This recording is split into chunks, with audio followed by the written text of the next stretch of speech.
Good evening, everyone, and welcome to the June 11th, 2019 meeting of the Glendale City Council. May we have the roll call, please? Council members Agajanian. Present. Devine. Here. Garpetian. Here. Mayor Najarian. Here. Councilmember Agajanian, would you please lead us in the flag salute? Please join me for the flag salute. I pledge allegiance to the flag of the United States of America and to the republic for which it stands, one nation, under God, indivisible, with liberty and justice for all. Please remain standing for this evening's invocation.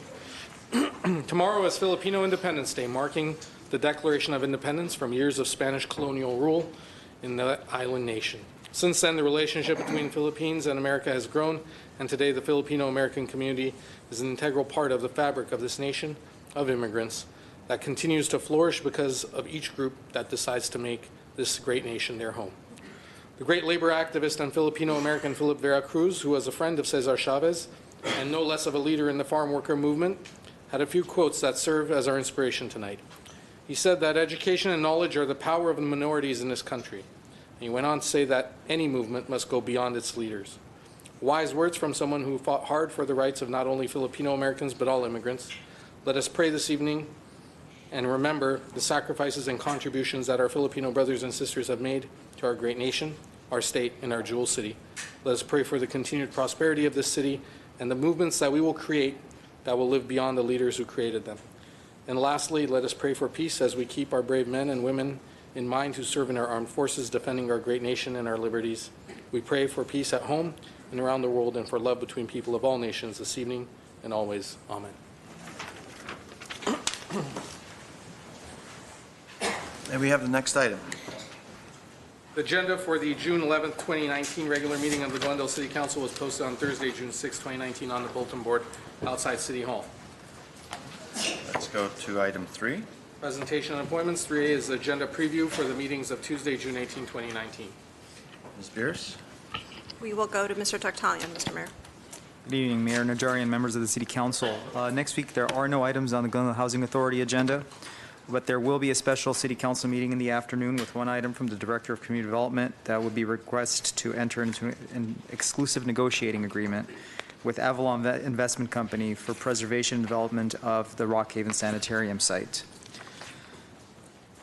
At the evening City Council meeting, there's a number of consent items. At 4B, there's a report from the General Manager of Water and Power regarding a professional services agreement with various public water system projects, followed by another report from GWP regarding contract award to Myron Electric Construction Corporation for the Grandview Pump House switchgear, followed by another report from GWP regarding a contract award to Reza Power LLC, and that would be to furnish labor, equipment, and materials for testing of transformer oil, regulator oil, and circuit breaker oil. At 4E would be a report from GWP yet again regarding the the Glendale Water and Power Energy Risk Management Policy, Trading Authority Policy, and Annual Authority for the Purchase of Sale of Energy Services. At 4F is a report from Community Services and Parks regarding landscape maintenance of Glendale Water and Power, fire, and general government contract facilities. At 4G is a joint report from the Fire Chief and the Chief of Police regarding a professional services agreement for counseling services for Glendale Police Department and Fire Department staff. And finally, the last consent item would be a report from Director of Public Works regarding a traffic signal modification on Honolulu and Pennsylvania Avenue at Montrose Avenue. Under action items will be a report from GWP regarding a professional services agreement with EcoMotion. That would be to assist with the establishment of an Office of Sustainability for the City of Glendale.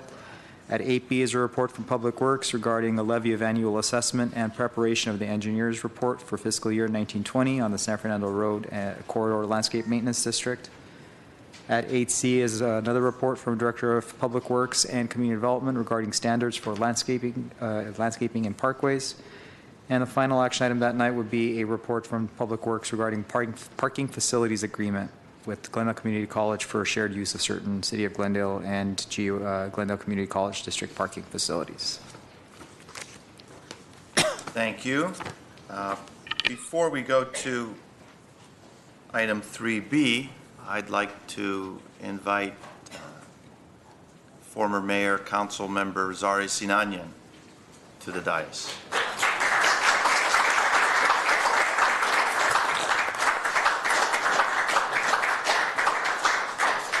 Good evening. Thank you, Honorable Mayor Najarian, Honorable City Council members, Garpetian, Avajanian, Polo Devine, City Clerk Ari Kasakian, City Manager Yasmin Beers, dear staff. Thank you for this opportunity to address you and the residents of the great city of Glendale. As many of our residents know, last week I resigned my position as a City Council member due to an impending appointment by the Prime Minister of the Republic of Armenia to his cabinet. It is with mixed emotions that I take on this important new role. Serving the people of Glendale was a great honor, and I'm grateful for the opportunity to serve you for almost 6.5 years. My goal was always to do what is best for my broader family of Glendalians, to ensure that our children grew up in a safe and prosperous city. But as an Armenian American, the grandson of displaced people, refugees from the Armenian genocide, who were once again forced to flee homeland because of communism, I feel the great duty to return home and serve the 7 million Armenians worldwide who have stories that are similar, if not identical, to mine. With the democratic Velvet Revolution that took place in April of 2018, Armenia is calling upon its sons and daughters to help build a free, egalitarian, and democratic state that serves the interests of its people and the Armenian people throughout the world. I heard it and decided to heed the call. I am forever grateful to the United States of America for taking me and my family in as political refugees from communist Soviet Union, providing the conditions for me to get an education, have a career, and become a public servant through its democratic political system. I will use this education experience I've gained in the last 31 years of residing in the U.S. to make Armenia a stronger nation by strengthening the ties it has to its many sons and daughters dispersed throughout the world. Dear colleagues, it is my pleasure to serve with all of you for the last 6.5 years. I'm grateful for the opportunity to work with our staff. I hope that those initiatives which I have championed will find champions in all of you and whoever may be elected to City Council in the future. Again, I want to thank my constituents and assure them that Glendale will always have a special place in my heart, and I will frequently visit our wonderful city. I look forward to seeing each and every one of you as often as possible. Thank you, be well, and keep our city the jewel that it is. And now you can deal with that DRB appeal that's coming up. Thank you. Not so fast. We had a small reception for you earlier, as you know, Zare, and it really hurts me to see you leave, but that's being selfish of my own regard. I know you're strongly committed to making Armenia and the diaspora, which are the Armenian communities throughout the world, united and much stronger together. And we appreciate that, and there's probably no one else who could fill that role than you at this moment in time. So we're very fortunate that we're losing a council member, but Armenia is gaining a commissar, did you say, or a high commissioner? There's a joke. It's a secretary level, right, a cabinet position.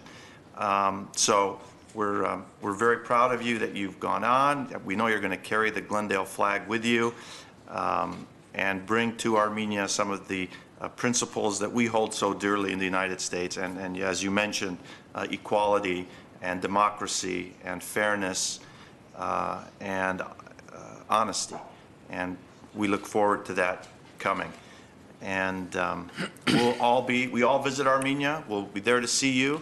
And you, of course, will be coming to Glendale, the center, or one of the most important centers of the diaspora and community. And we will welcome you back every time. And I mean, it's hard to say goodbye, but I guess this is the time to say it. I would offer my colleagues to add anything if they'd like to at this time. I just Ms. want to Devine? say thank you, Mayor. Thank you, Mr. Mayor. Council members Zanani, it's been an honor to serve with you. All the best. Thank I you. know you'll do a great job. Thank you, Councilmember Devine. Yeah, Mr. Mayor, if I may, I'm not happy that you're leaving, but I'm happy for you, and I'm happy for your family. I know this is something that it's very important to you. You're committed to Armenia, to our motherland. And, besides the appeal tonight that you're not participating, we have the murals coming back. So, I'm just kidding. This is a joke. I just wish you well. I know you are going to do well because your heart is in the right place. And Armenia needs people like you that they don't have to be there. And they take the big step, they take the difficult road to go back to homeland and do the right thing. And for that, I thank you. And I'm proud of you. I'm proud to call you my friend. So Thank you, with that, Councilman Carpenter. good luck, and good luck to your family. Your lovely wife is here. Lori is here as well. And we are here to support you, Lori. If in his absence you need anything, the doors are open. The city is here to support you. So Thank you, sir. Thank Thank you. you, Councilman Carpetian. I wish you good luck. We were together almost for 2.5 years, and I'm positive that you're going to do your best to serve Armenians in Armenia. Have a good trip. Thank you, sir, and thank you very much once again. I really enjoyed working with you, and I'm sure Glendale is in very good hands. So I don't have a proclamation to give you, but what I do have is your former nameplate. And we'd like to give that to you. But it says council member, and I think you got to go out as mayor.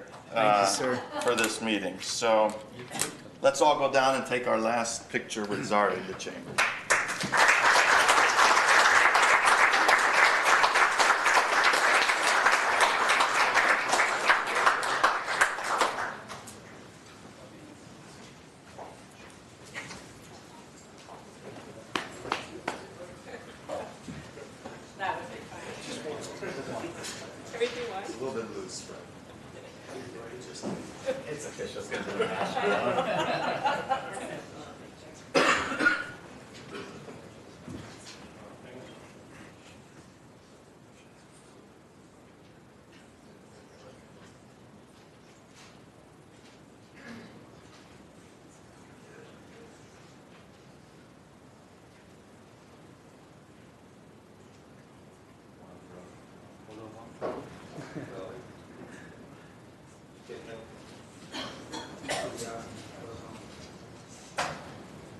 stop for the bombing? No. Okay. All right.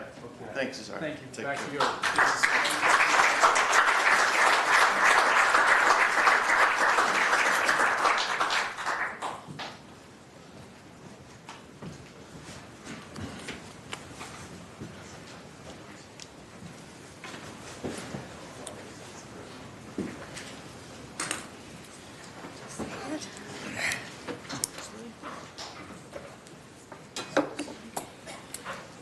Next item, please. Next item is city recognition for B Street Smart Glendale poster contest winners. Very good. And who are the winners of this contest? Mayor Najarian, members of council, Ms. Beers, Mr. Taktalian, and staff. My name is Juan Gonzalez, and I'm the project manager for the Citywide Safe Routes to School program. And tonight I have the pleasure of introducing you to the winners of the city's B Street Smart Glendale poster contest. I don't know if they're more excited about today being the last day of the school or being the contest winners. Please welcome, first up, Stella Love Lee, kindergarten, Mark Keppel Elementary School.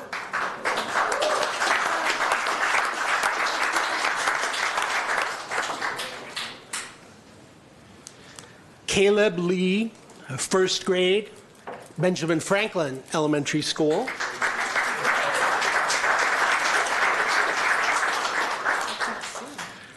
Sophia Yao, second grade, John Fremont School.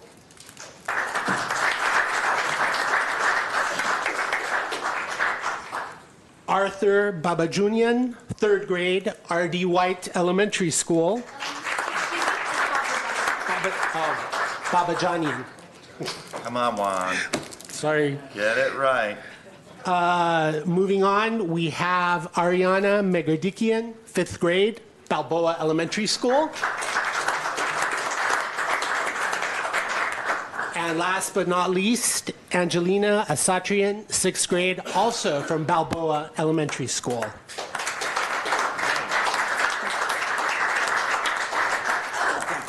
I'm now going to invite our Safe Routes to School consultant, Pat Hines, to say a few words about the work she and her team have been doing to keep our kids safe.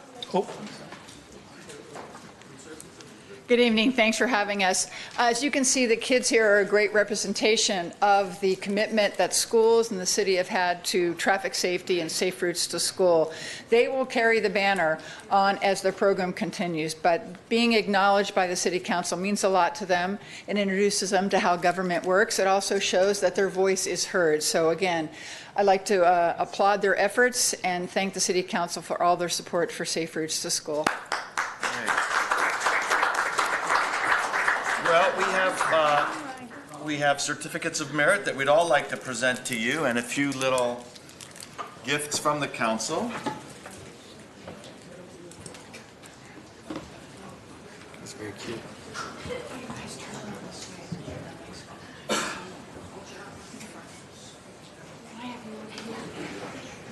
Aria, how are you? Congratulations. That's for you. Angelina, how are you? Congratulations. Official city pin. Is that you? Congratulations. Congratulations, Sophia. Congratulations. Okay. And let's get everybody in tight so we can get a photo. And who else doesn't have a laptop? Do you have one? Okay.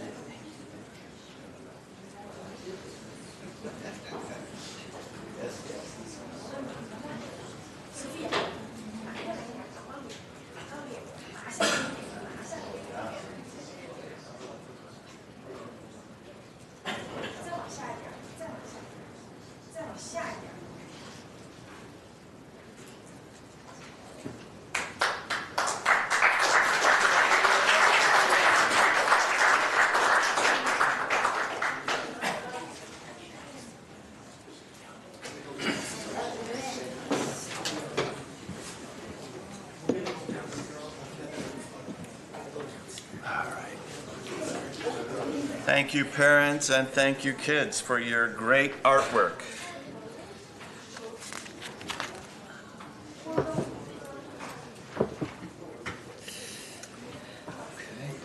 Okay, Mr. Clerk, the next item. Next item is the consent items, including minutes following a routine and may be acted upon by one motion. A member of council or the audience requesting separate consideration may do so by making such request before motion is proposed, and there was a card submitted from the public for item 4B. So that leaves 4A and C on the consent calendar. Would someone like to move those? I'll move those. Second. Roll call, please. Council members Agajanian, Yes. Devine, Yes. Garpetian, Yes. Mayor Najarian. Yes. Will you please read 4B? 4B is Director of Community Development regarding citywide pedestrian plan update and contract change order. B1 is a motion authorizing a change order for the professional services agreement with Nelson Nygaard, increasing total contract cost by $90,000 to fund extra effort to complete the citywide pedestrian plan and to conduct citywide bicycle and pedestrian counts. 2 is a resolution appropriating $90,000. Let's call up David Eisenberg and be on standby, Bradley.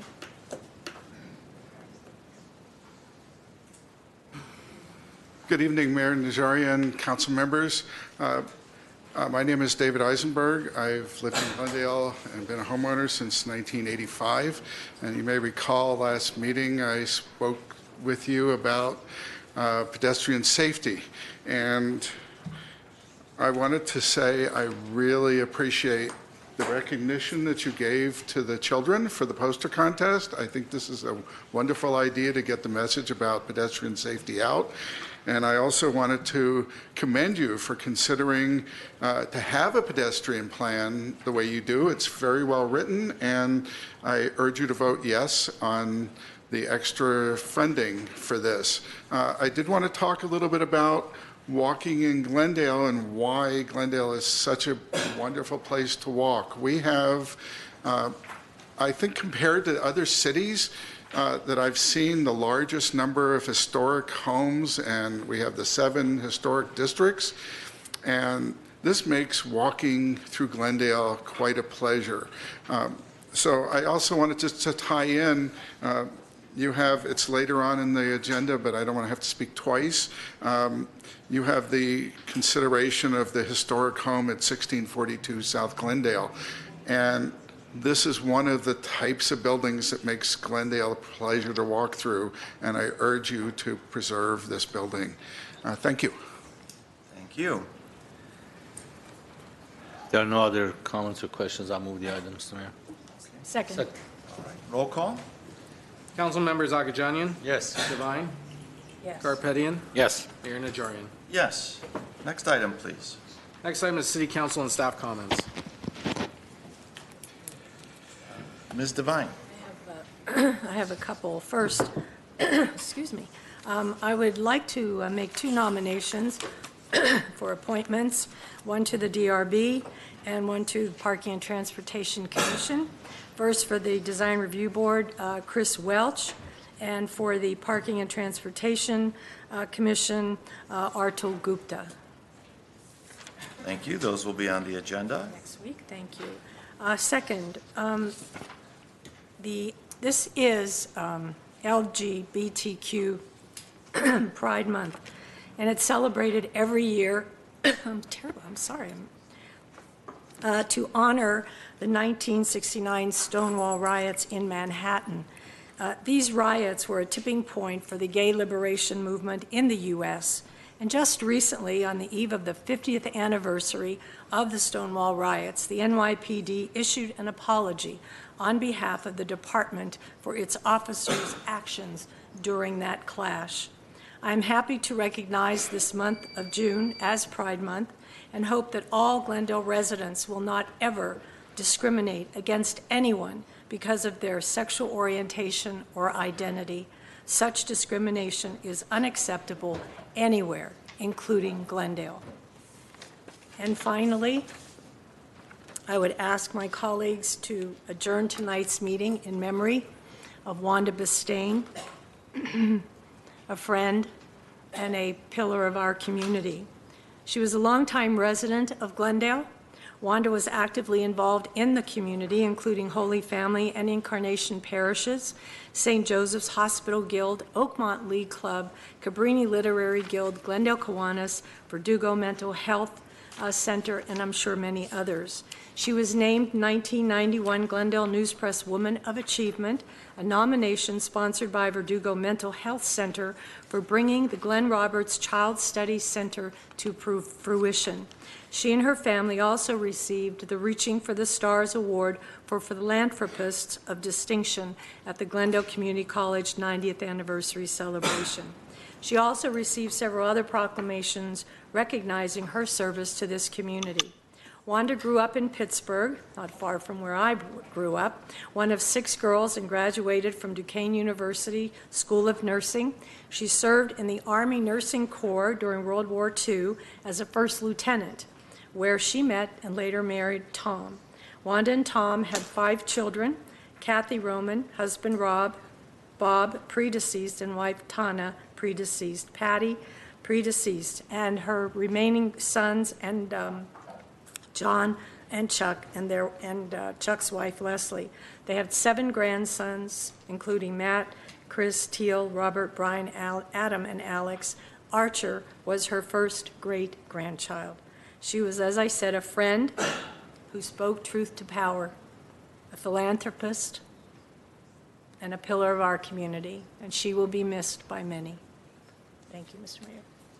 Thank you. Mr. Garpetian, any comments? Mr. Agajanian?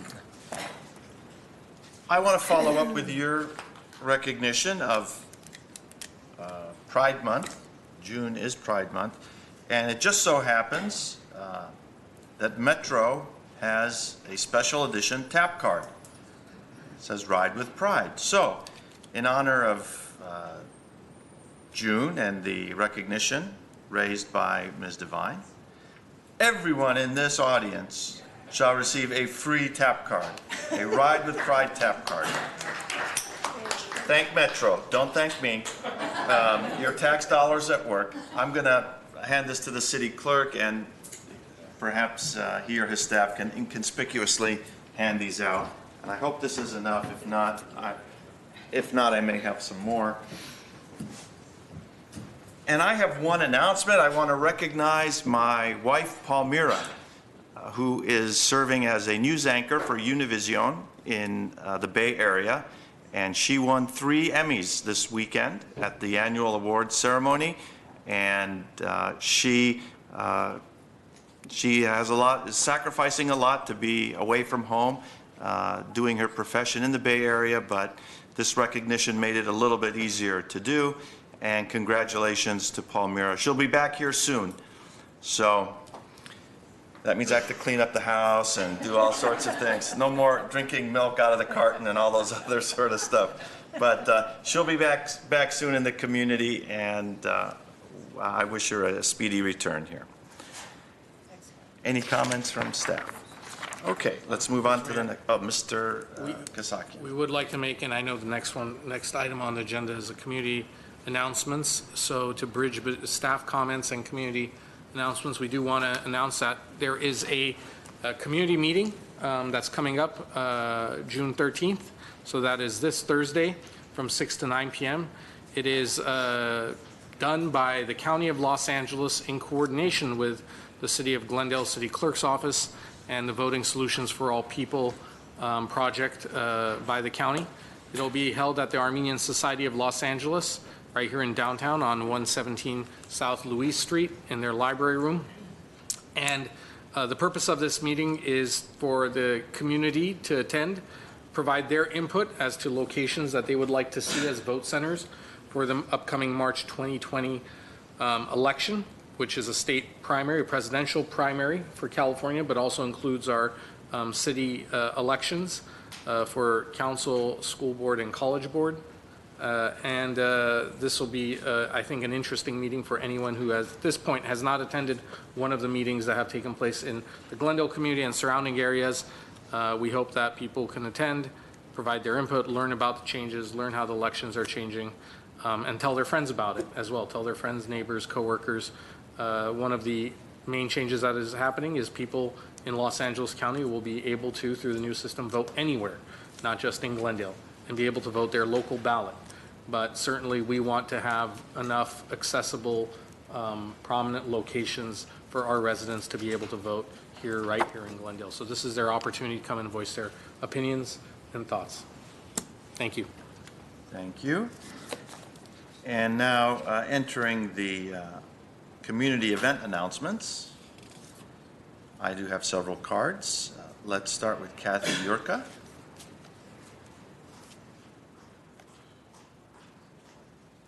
Good evening, Mayor Nygaard and members of City Council. I am here tonight. My name is Kathy Yurka, and I'm here because TGHS, the Glendale Historical Society, is celebrating its 40th anniversary this year. And I wanted to mention a couple of upcoming events. The first is our annual Gala and Benefit, which is on Saturday, June 22nd from 6 to 10 p.m. at the historic Stanford House, a magnificent 1928 Spanish colonial revival landmark home. There will be wine and cocktails, hors d'oeuvres, dinner, live music, and a silent auction. We will be honoring several individuals, organizations, and preservation efforts at the gala. I just want to name two. One, because he's here tonight. Onig Bulanikian is going to receive one of our 2019 Preservation Awards for his exceptional stewardship of the Doctor's House. And I also wanted to mention that Sean Bursell, who you all know, and who recently, unfortunately, moved out of state, will be returning for a one-night performance, and he is going to be receiving our prestigious Zelia Blanton Award. Yeah. Pittsburgh. I moved to Pittsburgh, so we miss him very much, but we're glad he's coming back to receive his well-deserved honor. So we hope you'll be able to join us in celebrating our 40th anniversary.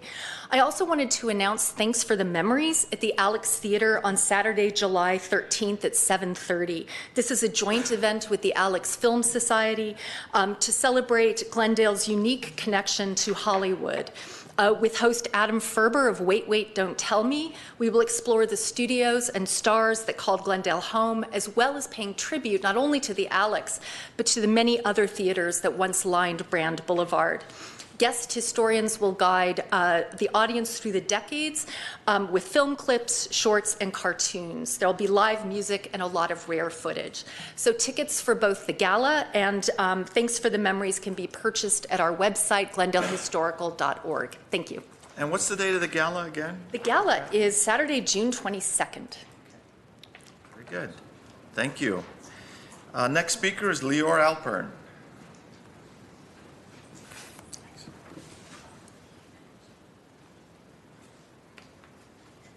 Good evening, Mayor Najarian, council members and staff. Lior Alpern, South Coast Air Quality Management District. This is my return visit from a couple months ago when I was here with our governing board member, Michael Cacchiotti from South Pasadena. I don't think it will be nearly as entertaining when we were showing off a zero-emission leaf blower, as you may remember. But I'm just here this evening to make a quick announcement of a notice that I believe you all have. And for those here in the audience, I left some in the back table, which is for a public meeting which our agency will be organizing here in the city of Glendale. This is being coordinated with Glendale Water and Power regarding the Grayson Power Plant. And the meeting will be 2 weeks from tomorrow, the evening of June 26th at the Downtown Central Library.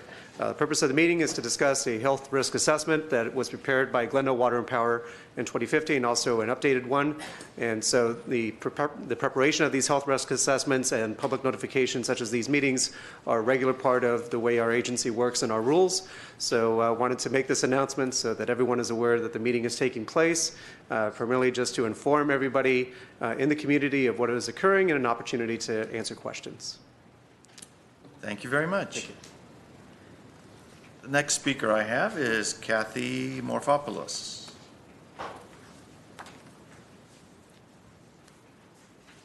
Good evening, council members. I am Kathy Morphopoulos. I'm a volunteer with community groups to prevent drug and alcohol abuse. The cheapest way to prevent abuse is to provide effective early drug education. I also support Glendale's ban on cannabis business. I wanted to comment on a few recent events. The LA Homeless Services just released the homeless count. The city of Los Angeles had a 16% rise to 36,000 people on the street. Now, this is a complicated problem, but one thing they all agree on is that drug use worsens mental health, and that worsens the homeless problem. Now, if you've driven the streets of Hollywood or along Ventura Boulevard, you're going to see large billboards with messages such as "Soar High with Cannabis" or "Cannabis is the new normal." These billboards are promoting what's called high THC pot. Now, THC, everyone knows, is the element that creates the high. There's another element called CBD, which is legally available in Glendale vitamin stores. This part is not toxic, and it does not create the high. The billboards, however, are a type of drug advertising, and it's almost like a type of drug education. It's false because it conveys the message that today's pot is safe, and that message is in opposition to all of our public health departments. I have booklets that I can hand out to you from the U.S. Department of Public Health, from the California Public Health, and they say basically 5 things. It affects your ability to learn, attention, memory, judgment, it's addictive, and it, most importantly, is linked to mental health issues such as psychosis, schizophrenia, depression. So as time has gone on, we have seen some of the unintended consequences of allowing our cities to commercialize this high THC pot. So this is out of Denver, Colorado, 2 weeks ago. More than 40 arrested and largest black market marijuana bust ever. So you think, that's counterintuitive. Why Colorado? Why Denver? Why is this the center? So here's the article. It says it's become the epicenter of black market. It's impacting our community, our neighborhoods. It's impacting our public safety. So the other article regarding this bust is from the law enforcement, and it said the affidavits are regarding a Chinese criminal organization called Asian Pride. They operated hundreds of grow houses in Denver. These are pure black market, producing large quantities of the drug for criminal enterprise. So they said, they were answering the question of why Colorado, why Denver? And the officers' answers are, we're seeing a lot of organized crime coming in to Denver, to Colorado, from other countries because it's easy pickings. So I support drug education, especially in driver's ed, and so that our kids, our young people, can make informed decisions. Thank you. Thank you very much. Next speaker is Monica Campagna.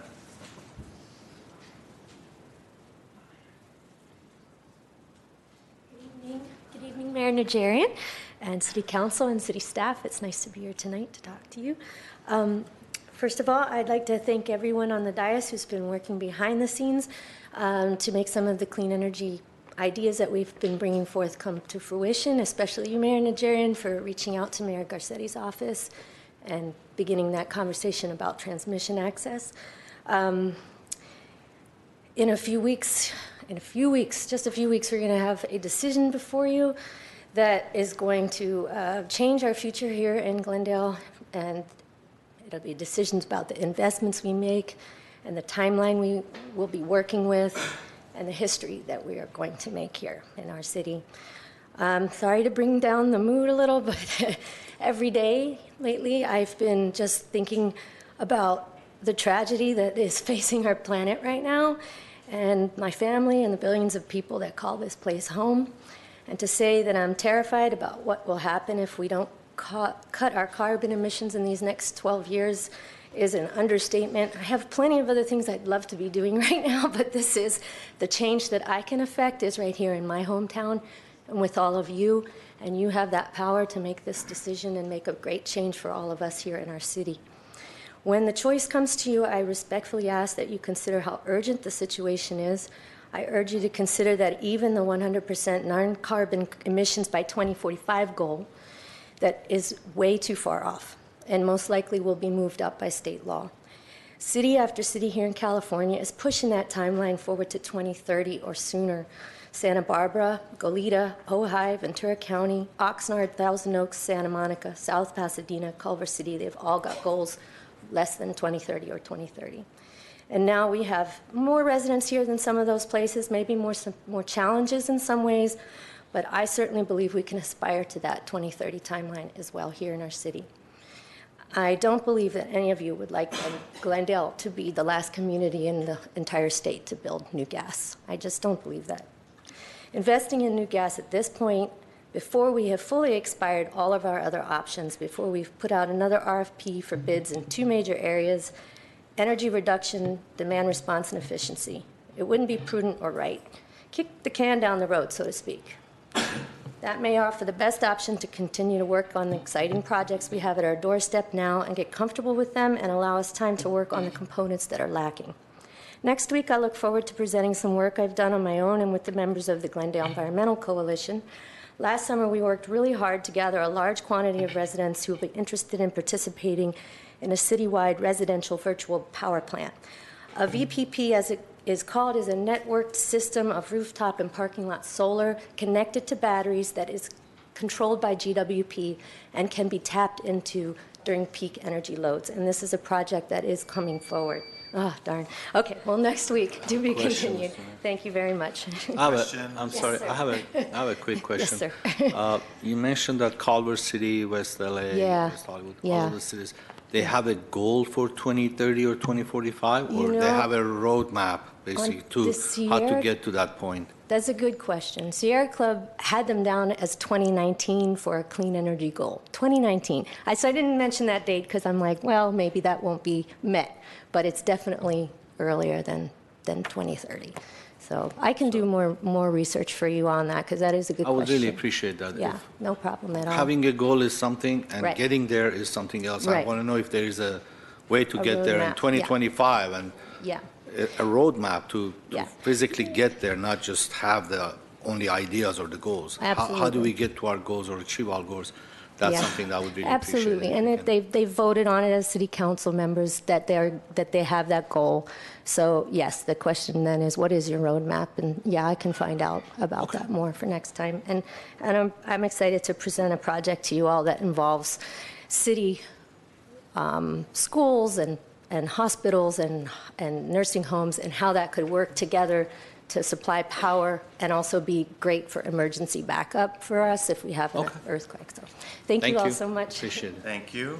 Tony Passarella?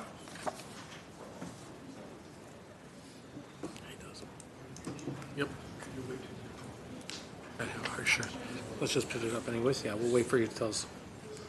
Good evening, Mayor, council members, staff, viewing public, Tony Passarella. I have an update here. This is breaking, something you'd probably be interested in knowing. An important safety warning.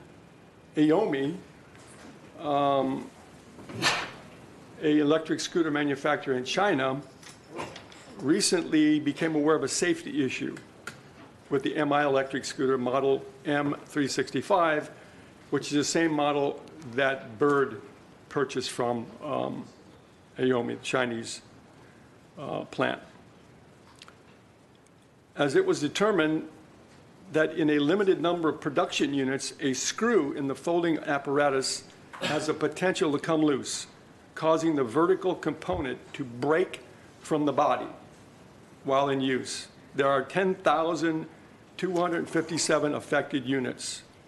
We have now issued a proactive product safety recall for the units potentially affected. The recall program will start June 26, 2019. As such, we are encouraging all those who purchase this product to immediately stop using Aomi MI electric scooter M365 until they have determined whether the scooter is part of the recall. So this is the third recall now. In earlier talks, I mentioned the fact that the motors were catching on fire. Recall there. Then I mentioned the fact that the baseboards were cracking. A recall there. So that's 3 recalls now.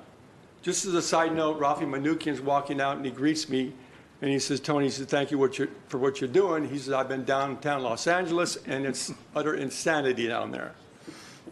Is he there? Is he still here? He's there. Yeah, no, he said he hates them. He said he hates them. For what You're in trouble now, Mr. Manukian. for what that's worth, right? Here he comes. Oh, he's- Now, the next thing you know, I mean, they're ridiculous. I mean, why don't we just put this in the rearview mirror? I mean, pedestrian, what was that action item? What was that on consent item 4 something? Citywide pedestrian plan.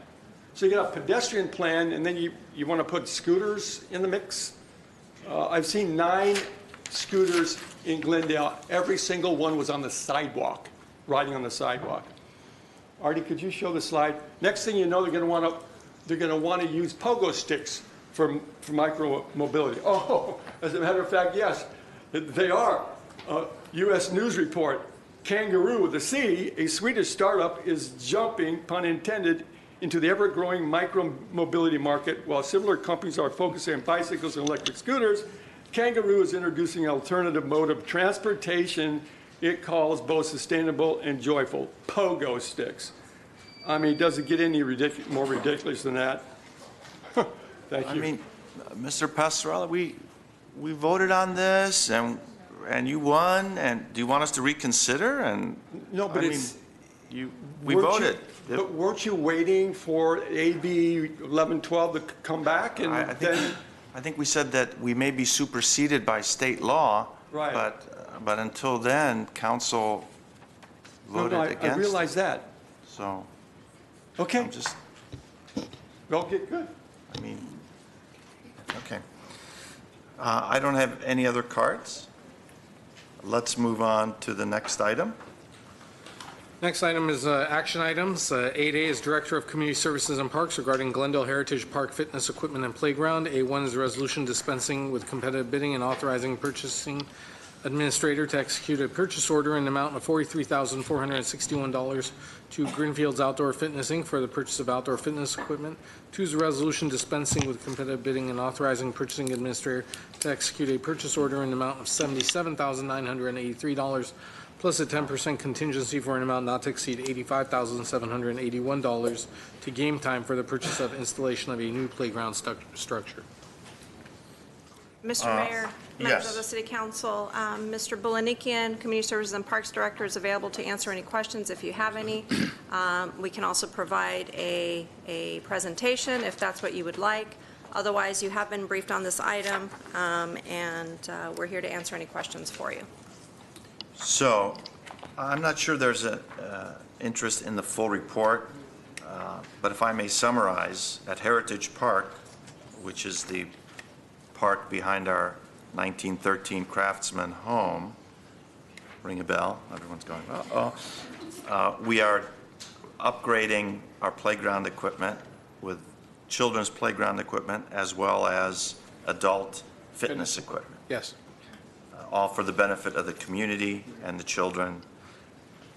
That's good work, Mr. Bulanikian.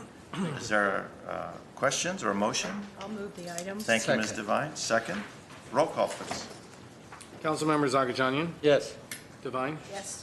Garpetian, Yes. Mayor Najarian. Yes. Thank you, Mr. Bulanikian. Thank you.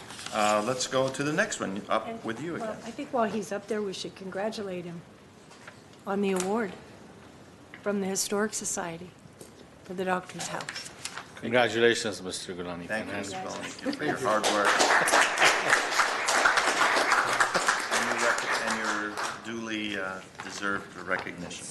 Mr. Mayor, Mr. Bulanikian is cringing because he knows that he has to buy a round of drinks because he won an award for all the execs. And in order, in full order for him, because he always requests steaks from the rest of us, he will be buying us all steaks as well. So he's so exceptionally excited about very this good. award. It's a very costly award, Mr. Very well Gulani. deserved. Very costly award. Tell us a little bit about 8B. 8B, okay. Thank you. And thank you to the Glendale Historical Society for the recognition. Before you start, Yes. we jumped the gun in our excitement with your award. Let's read the full item into the record. 8B is Director of Community Services and Parks. Congratulations, Onik.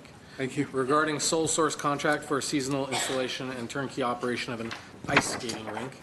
E1 is a resolution dispensing with competitive bidding and authorizing purchasing administrator to enter into and execute a purchase order service authorization with Seaside Ice LLC, DBA Ice America, in an amount not to exceed $376,529, plus a 10% contingency for a total allocated amount not to exceed $414,182 for the seasonal installation and turnkey operation of an ice skating rink from November 22, 2019 through January 6, 2020. Thank you. Mayor Najarian, members of the council, a few weeks ago, I presented, during the Measure S discussion, a budget study session, I presented the Holiday Ice Rink Program proposal for holiday season 2019. During our research and talking to a number of companies, we did talk to 3 companies and received 3 informal quotes. Staff is requesting council to dispense with competitive bidding and move forward with Ice America, Seaside Incorporated, in the amount of $376,000. This will be a program for 6 weeks. It will operate 7 days a week, Monday through Friday between 2:30 and 10 during the school season. During vacation, the holiday season, 10 a.m. to 10 p.m. Saturdays and Sundays, it'll operate till 10 o'clock at night, 10 a.m. to 10 p.m. The location of the ice rink will be in the back parking lot here over at City Hall. The rink will be 4,100 square feet, which will also include a full ice skating rink, changing tables, concession stand, and so on. So the $376,000 will basically, the company will come in 2.5, 3 weeks before November 22nd. They will set up the entire system. Will open November 22nd. Through January 6th.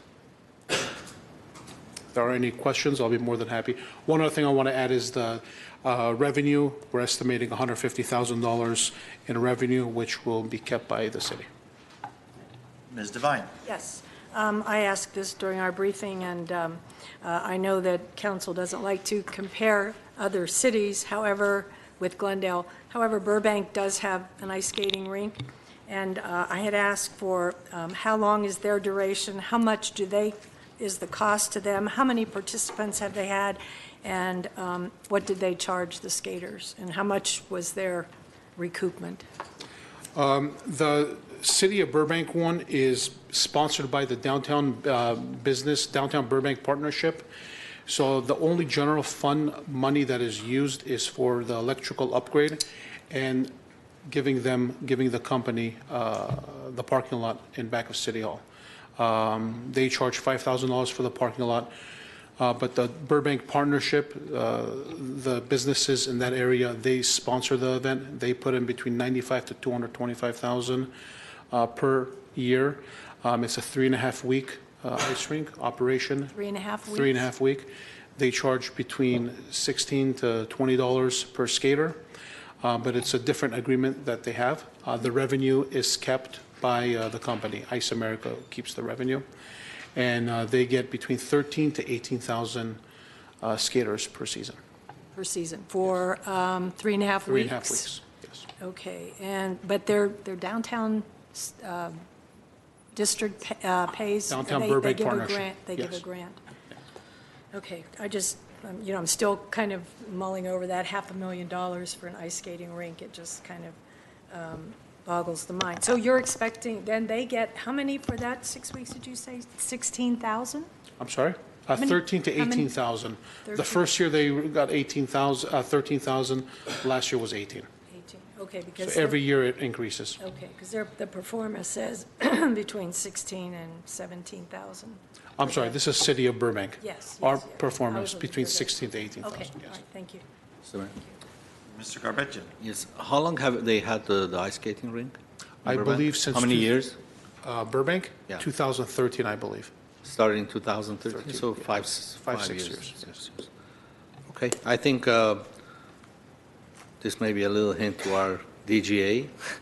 Maybe they can get some grants for us for next season, or we can, Mr. Bolanikian are really good in getting grants. Maybe you can find a grant for us. If when the time comes, I would be more than happy to move beside them, Mr. Mayor. Mr. Agajanian? Okay. I was briefed on this item, but I was amazed, of course, but they explained to me that there are 3 bidders that came forward, which is fine. One, Ice America Coke received $376,000, value of services not included.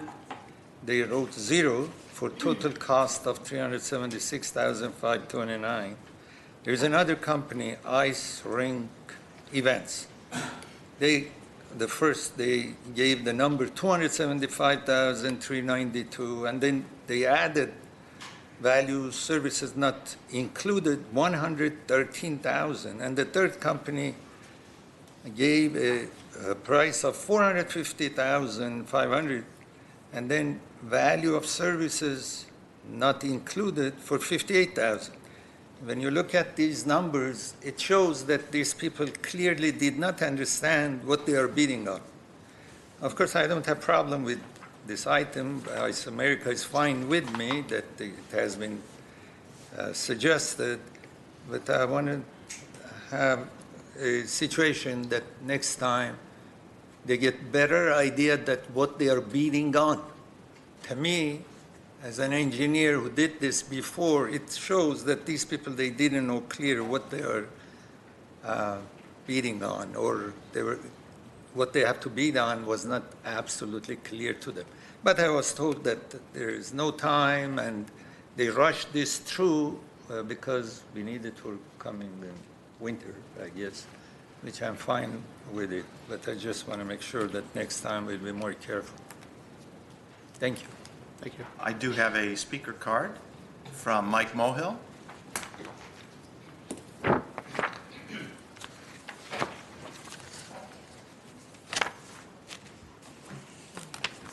Evening, Mayor Najarian, council members. My name is Mike Mohill. What perked my interest, number one, first he said there was no competitive bidding. That kind of bothers me. And number two, the amount of money that's being spent. This is a nice feel-good for the community, but you know, where are our priorities? I hear from seniors wanting more transportation, public transportation, buses, beelines, dial-a-ride. I know some of those are part of the county, but I think it would be a better allocation of our limited funds to take care of the seniors. They don't come here to talk. Because they're home, you know, we're watching on TV, but nobody here speaks in their behalf. They would love to have more public transportation. You know what ones I'm talking, dial ride, etc. This skating is nice for the holidays, and it's good for a few weeks, and it's to feel good. But public transportation lasts a long, long time throughout the year. Thank you. Mr. Mayor. Mr. Garpetian? Yeah, I really appreciate Mr. Mohill's concern about the seniors. And today, as everyone knows, at 3 o'clock we allocated almost $5 million for the subsidy program that we have to help our seniors. As well as the seniors have grandchildren that they are going to use this ice skating rink during the holidays. I know the amount is a little bit high this year, but one thing that was not mentioned, we have $150,000 in revenues that we're estimating to offset the cost. So it's not $500,000 in general. It's $430,000 or $40,000, and then with that $150,000 offset, to have this amazing ice skating rink for our community, for our kids, for our children to enjoy in the Christmas time and holiday time. So I think, and dial ride, I think it's doing well. All the seniors are using the dial ride, and we have other public transportations, but it's never doesn't hurt to add more. So we will look into it, Mr. Moyle, on adding more public transportation for seniors as well. But this council has shown his concerns and put his money where his mouth is as far as the seniors go, and we're building a 62 or 65 units affordable housing on 5th and Sonora, especially for seniors. So that's all, Mr. Mayor. Thank you. Second. Roll call, please. Council members Agajanian? Yes. Devine? No. Garpetian? Yes. Mayor Najarian? Yes. Next item. C is City Clerk regarding council meeting voting procedures. C1 is a motion to note and file the report. C2 is a motion directing staff. Mr. Mayor and Council, this was a report that was done at the behest of Councilmember Garpetian and seconded by Councilmember Agajanian, who raised issues regarding the order that votes are taken in when there are items before this council. Staff went and researched what other cities do in terms of the sequence, the order of the votes, and brought back a report of having conducted research among 15 cities of comparable council structure. We looked at our neighboring cities, Burbank and Pasadena, which have a very similar structure, with the exception that Pasadena has an elected mayor, which Glendale does not, and their mayor pro tem is selected for a period of 1 year, just as our mayor is here in the city of Glendale. In both cities, the votes are taken in alphabetical order as they are here, starting with Councilmember Agajanian and ending with Councilmember Garpetian now, before it was Councilmember Sinanian. And the mayor pro tem and the mayor vote last. Our practice has been for only the mayor to vote last. Other cities have a process by which they create a completely randomized list. They print out a stack of papers with the randomized list, each one being different than the next. I suppose there could be two consecutive ones that are identical, but is generated through a randomizer website, and they use those sheets to conduct the votes. And there's also a process that is used in Santa Barbara where the first vote is taken in alphabetical order. For the next vote, the individual whose name is next on the list is first, and the person who was first is last, and so on and so forth until it cycles through again. Santa Monica has a system where it is according to where individuals sit on the dais. As you know, one of the practices that we've had for at least the last 3 or 4 years is when a new mayor is selected, he has some directive and prerogative as to where his colleagues sit in accordance to him or her. And lastly, there's an electronic system that is used in a number of cities that have it, which allows council members to lock in their votes through a either touchpad or a separate device from where they sit. When roll call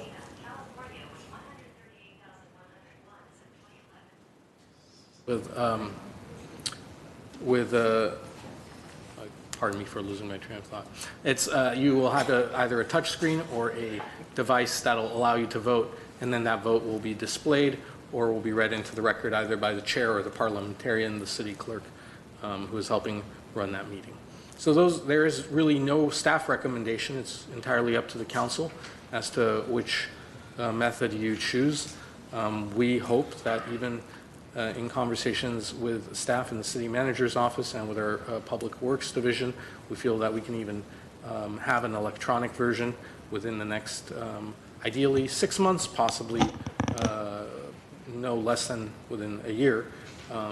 But any of these options are available to you should you choose one.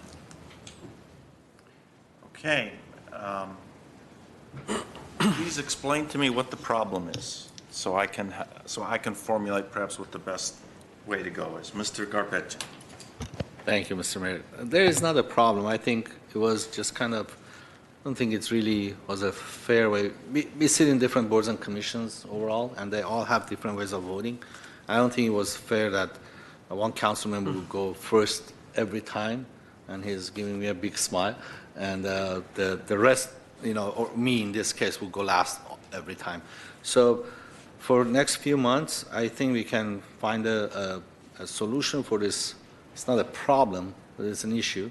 But since we voted on upgrading our system, maybe we can look into upgrading to electronic voting as well. And we all will have this individual iPads that we can look at our agendas, and we can go paperless from there on, which is a great thing. Of course, it will be the paper version will be available, based on request. But I think we can go every single organization that I'm a member of. They are going towards completely paperless system. They have the voting system. SCAG has it. We all a member of it. And it's very easy. We all vote, we all have like 20, 30, 40 seconds to vote on an item, and we vote, and we'll see who voted, for an item and how did the votes go. Other than that, finding a version of this for next few months, I don't know, maybe it could be the mayor will go last and Mayor Pro Tem will go after him, it will be the last, and then it will go alphabetically until Mayor Pro Tem, then Mayor at the end. But other than that, it's not a huge problem, but I don't think it's fair for one council member to vote first on, especially on tough issues. So, seeing as we're a quasi-judicial body, how does the Supreme Court do it, Mr. Clerk? If you know. I would defer to the person on this I think dais it's who's the gone to most law junior school. until the most senior, is that not? Until the chief. Yeah, I don't know that they vote up from their dais. Usually written opinions are issued, but they probably are given order to speak in seniority as opposed to. How about if we do the youngest member in terms of term, and then move its way up? Age-wise, or? That would be you again. That would be you again, Mr. Egajanian. It will be him again. It would be Egajanian, and then Garpetian, and then Devine. Ms. Devine, I'm just throwing that out there. Right, okay. I just want to say, I was first in voting for 4.5 years, and it's not a big deal, so I don't understand why we're looking at this. I think with the upcoming upgrades with GTV6 and the electronic, digital systems we're going to put in, this has been in place for 15 years, 6 more months, and I think to disrupt everything and try to do all kinds of different configurations of how we're going to vote is kind of not necessary or I think advisable at this point. Plus the fact I think it's something that a full council should be voting on, and I think that once we get a full council, we can look into this unless, unless we have someone before then, and maybe we can do that, but I just don't feel it's necessary. Mr. Agajanian. Well, I guess this is centered around me. This the whole. That's what he says. He's saying it's because you get nailed every time to be first. No, what I was saying, I don't think anybody will be elected with last name A. I guarantee you, I will be the first, I guess, forever. But however, I guess the easiest suggestion is, since we're gonna change, we bring new equipment, new system, I thought maybe you start with me, yeah, but then we go down, Mayor Pro Tem of that month will vote before the mayor. And that changes. Although I every am month. still will be practically the first one, but I think that's kind of like it's rotating a little bit. So I don't see it as a huge problem, but I can appreciate your concern that every time you're asked to go first, and maybe you'd like to see the decisions of those before you. The mayor pro tem and then mayor voting as the penultimate and ultimate voters seem to be okay, but I would like to move towards I think our best choice would be to move toward the screens on the dais where we'll be able to cast our vote simultaneously, subject, to removal, but also have a request to speak button, so I'm like a third base umpire here, trying to see who came in first, and it may create some tough feelings if Mr. Garpetian is waving and I'm looking at Divine. That way it'll all be registered, as well as a countdown clock for the timers. I think that's pretty much a standard hardware that they have. So would we be okay with going Yeah, that's to what the... I was suggesting from the beginning anyway. So I think we're moving towards that anyway, towards that electronic... That's not part of our Mr. Mayor, members it wasn't of the part City of our Council. thing. Correct. It's not part of our upgrade. The item that council voted on last month related to the upgrade of this room, this chambers, has to do with equipment mostly, cameras, et cetera. So the system, though, that is being upgraded has the capability to have the hookups with all of the items that you mentioned, Mr. Mayor. And so if the council gives us the direction to move forward, we would bring something back to you pretty quickly, because we've already seen it in the market, and staff has enough information about it, and knows that the systems that are going in place have the capability, the interconnectivity to be able to bring forward what you're asking for. We'll bring that forward. You can give us the approval at the time, and it'll be in time for us while the upgrade is happening, which is within the next 4 to 6 months, to have that all in place within that time frame. I'll make that motion. Second. Is that in addition And to... until then, We'll keep it status quo. You want to have the mayor pro tem vote right before the mayor? Yeah. Is that okay? Yeah, because we are not doing anything. It's just, we are not spending any money. Hold on. The motion is to include the upgrades the electronic voting into the pending upgrades, as well as change, in the interim, change it to allow or require the mayor pro tem to vote right before the mayor. yes. And so the audience at home is aware, and I know that the council doesn't need reminders, the mayor pro tem rotation is also alphabetical. This month, the mayor pro tem is Councilmember Garpetian, and next month it would revert back to Councilmember Agajanian until we go through it again alphabetically. I do have a card. We were going to sneak this by Mr. Mohill before he had a chance to address us. Mike Mohill.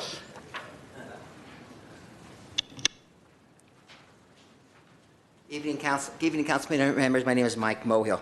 Just a little technicality.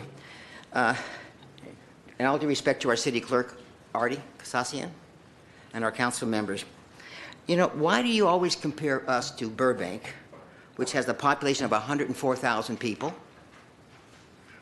or Pasadena, 138,000 people, but not with the city of Santa Clarita with 210,000 people, and we are a city of 200,000 people. So why don't we compare ourselves to Santa Clarita, which represents more of us than Burbank and Pasadena? Now, Mr. Kasassian is right. He always brings up that, and so do you all compare ourselves to Burbank and Pasadena. But there are larger cities in the area other than Glendale. We're number 4. Santa Clarita is number 3, unless they've changed the numbers around.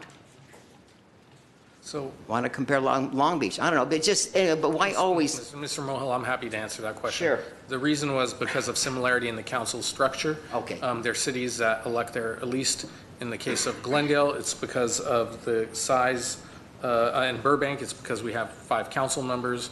They also have a rotating mayorship. And we also, in the report, include other cities such as Santa Monica and Los Angeles, which is not only considerably larger in terms of population size, but also the number of council seats that they have. So this report, Mr. Mayor and Council, didn't have as much to do in terms of the size of the population of the city as it did with the structure. And really, we limited ourselves to about, we started with 12, and then we started getting more responses from cities. We could have gone to water districts, we could have gone to school boards, college districts. This is really a point of parliamentary procedure more than anything else. And there was really no point in doing more exhaustive research than we had done, because really we could have done a much deeper dive that I think you get to a point of diminishing returns in terms of the effort and the responses that you're receiving. So that was the only intent of it, nothing else. I'd like to thank the city clerk, Artie. He does a fantastic job every week here. And a little bit of clarification is fine with me. But again, you know, he's talking about the structure rather than population. But just a point of interest, okay? Thank you. Thank you. Artie, you're the lucky one. You get it easy, man. I'm telling you. We have a motion and a second. Roll call. Council members Agajanian? Yes. Devine? Garpetian? Yes. Mayor Najarian? Yes. Next item. D is Director of Public Works regarding installation of bicycle-friendly grates on storm drain catch basins. D1 is resolution dispensing with the bidding procedures for set forth in Glendale Municipal Code Section 4.12.010A1, authorizing and purchasing administrator to solicit bids and execute an agreement pursuant to GMC Section 4.12.010A3. Ms. Beers? Yes, Mr. Mayor, members of the City Council, Mr. Amrani will give you a short report on this item. Good evening, Mr. Mayor, members of City Council. Our city maintains approximately 1,150 storm drain catch basins. Most of these were built more than 60 years ago with the standards that were acceptable at the time but are no longer applicable. Some of the spacing on the catch basin safety grates do not meet the current standards and are creating safety hazards, especially for the folks that ride bicycles that may become injured if as a result of going over some of these grates. Our staff does a great job in terms of upkeep, but some of these grates are becoming unrepairable and costly to repair over time. We have identified 71 catch basins that pose the greatest safety issues, and we would like to replace these with the more modern catch basins that meet the current standards. The bidding the services through the traditional bidding process in the Glendale Municipal Code would take anywhere from 3 to 4 months because of the urgency of the situations. We are requesting that a shorter bidding process, which would be to dispense with the bidding procedures as set forth in the Glendale Municipal Code section 4.12.010A1, and authorize the purchasing administrator to solicit competitive bids and execute an agreement pursuant to those sections. Thank you. Thank you. And I do agree that we need to do this forthwith because we don't want to have any accidents because of those grades. I would like to move the item. Second. I have no cards. Roll call, please. Council members Agajanian? Yes. Devine? Yes. Garpetian? Yes. Mayor Najarian? Yes. Next item. Next item is city attorney regarding consideration regarding approval and or denial of design review case number BPDR 1900634 at 275 West Lexington. A request to install a mural on one of the site buildings. E1 is a motion approving design review case making findings. 2 is a motion denying design review case and making findings. Mr. Garcia. Sure. Thank you, Mr. Mayor. Members of council, this item was before you on May 21st. I had a public hearing on this mural. We received direction on preparing a motion to deny. At the June 4th meeting, further discussion was had, and we were asked to bring back both motions, one to approve and one to deny. And so that item is before you at this time. I would like to move the item. Which one? Yes or no on the mural? E1 is to approve, E2 is to deny. Oh, I would like to move one. E1. Is that the approval? Motion approving design review case and making, what's this? Motion denying design review. We have 2 choices. Now, wait a minute. Yes or no? This is, we want to make it that they will be able to put the That's E1. design on the building. That's one. That's one, that's what I, Okay. And was it seconded by Ms. Second. Devine? Are there any cards? None. Any comments? Roll call, please. Councilmembers Agajanian, yes. Devine, Yes. Garpetian, No. Mayor Najarian. Yes. Next item, please. F is city manager and city attorney regarding discussion of options for appointment or special election to fill the vacancy on city council created by the resignation of former council member Zara Sinanian. F1 is a motion to appoint an individual to fill the council vacancy. 2 is a motion directing staff on options for a future appointment of a person to fill the council vacancy, including any process the council deems appropriate pertaining to the outreach, recruitment, and selection. 3 is a motion directing staff to prepare appropriate reports and resolutions to call for a special election for the purpose of filling the council vacancy. And 4 is a motion directing staff regarding filling the council vacancy. Mr. Garcia. Thank you, Mr. Mayor. As we just learned, Councilmember Sinanian resigned effective Friday, June 7th. Under the charter, the council has 2 options to fill that vacancy. One is to appoint an individual to serve as a council member. The council has 30 days to make a decision whether or not to appoint somebody. The council can also call a special election to be held no sooner than 88 days and no later than 120 days from the call of the election. And if the council does not appoint somebody within 30 days, the council is required to call that special election. With respect to the 2 options, with respect to calling a special election, as the council is aware, with the adoption of SB 415 by the state legislature, requiring most municipalities to consolidate their elections with either statewide primary or the statewide general elections that are generally held in March and November of even number of years, the business model for the city's longtime election consultant was essentially destroyed, for lack of a better term, and most cities have consolidated or are consolidating with LA County. With respect to holding a special election, we did outreach to the County of Los Angeles to get an estimate for them to hold a special election in conjunction with the election that the county is running for other jurisdictions in November of 2019. I don't want to call it a consolidated election because that's not what it is. An estimate that we received to run that election would be approximately $1.1 million. In addition, if the council wants us to explore additional options besides the county running an election, we can do that. We've received some information from other jurisdictions who've tried to run their elections without the long-standing consultant. And again, that consultant was in operation for a number of cities. Just one example, the city of Santa Barbara is looking to run its election in November of this year with a combination of the County of Los Angeles, even though it's not in the County of Los Angeles, running with the County of Los Angeles and with former employees of that prior consultant at approximate cost of $375,000.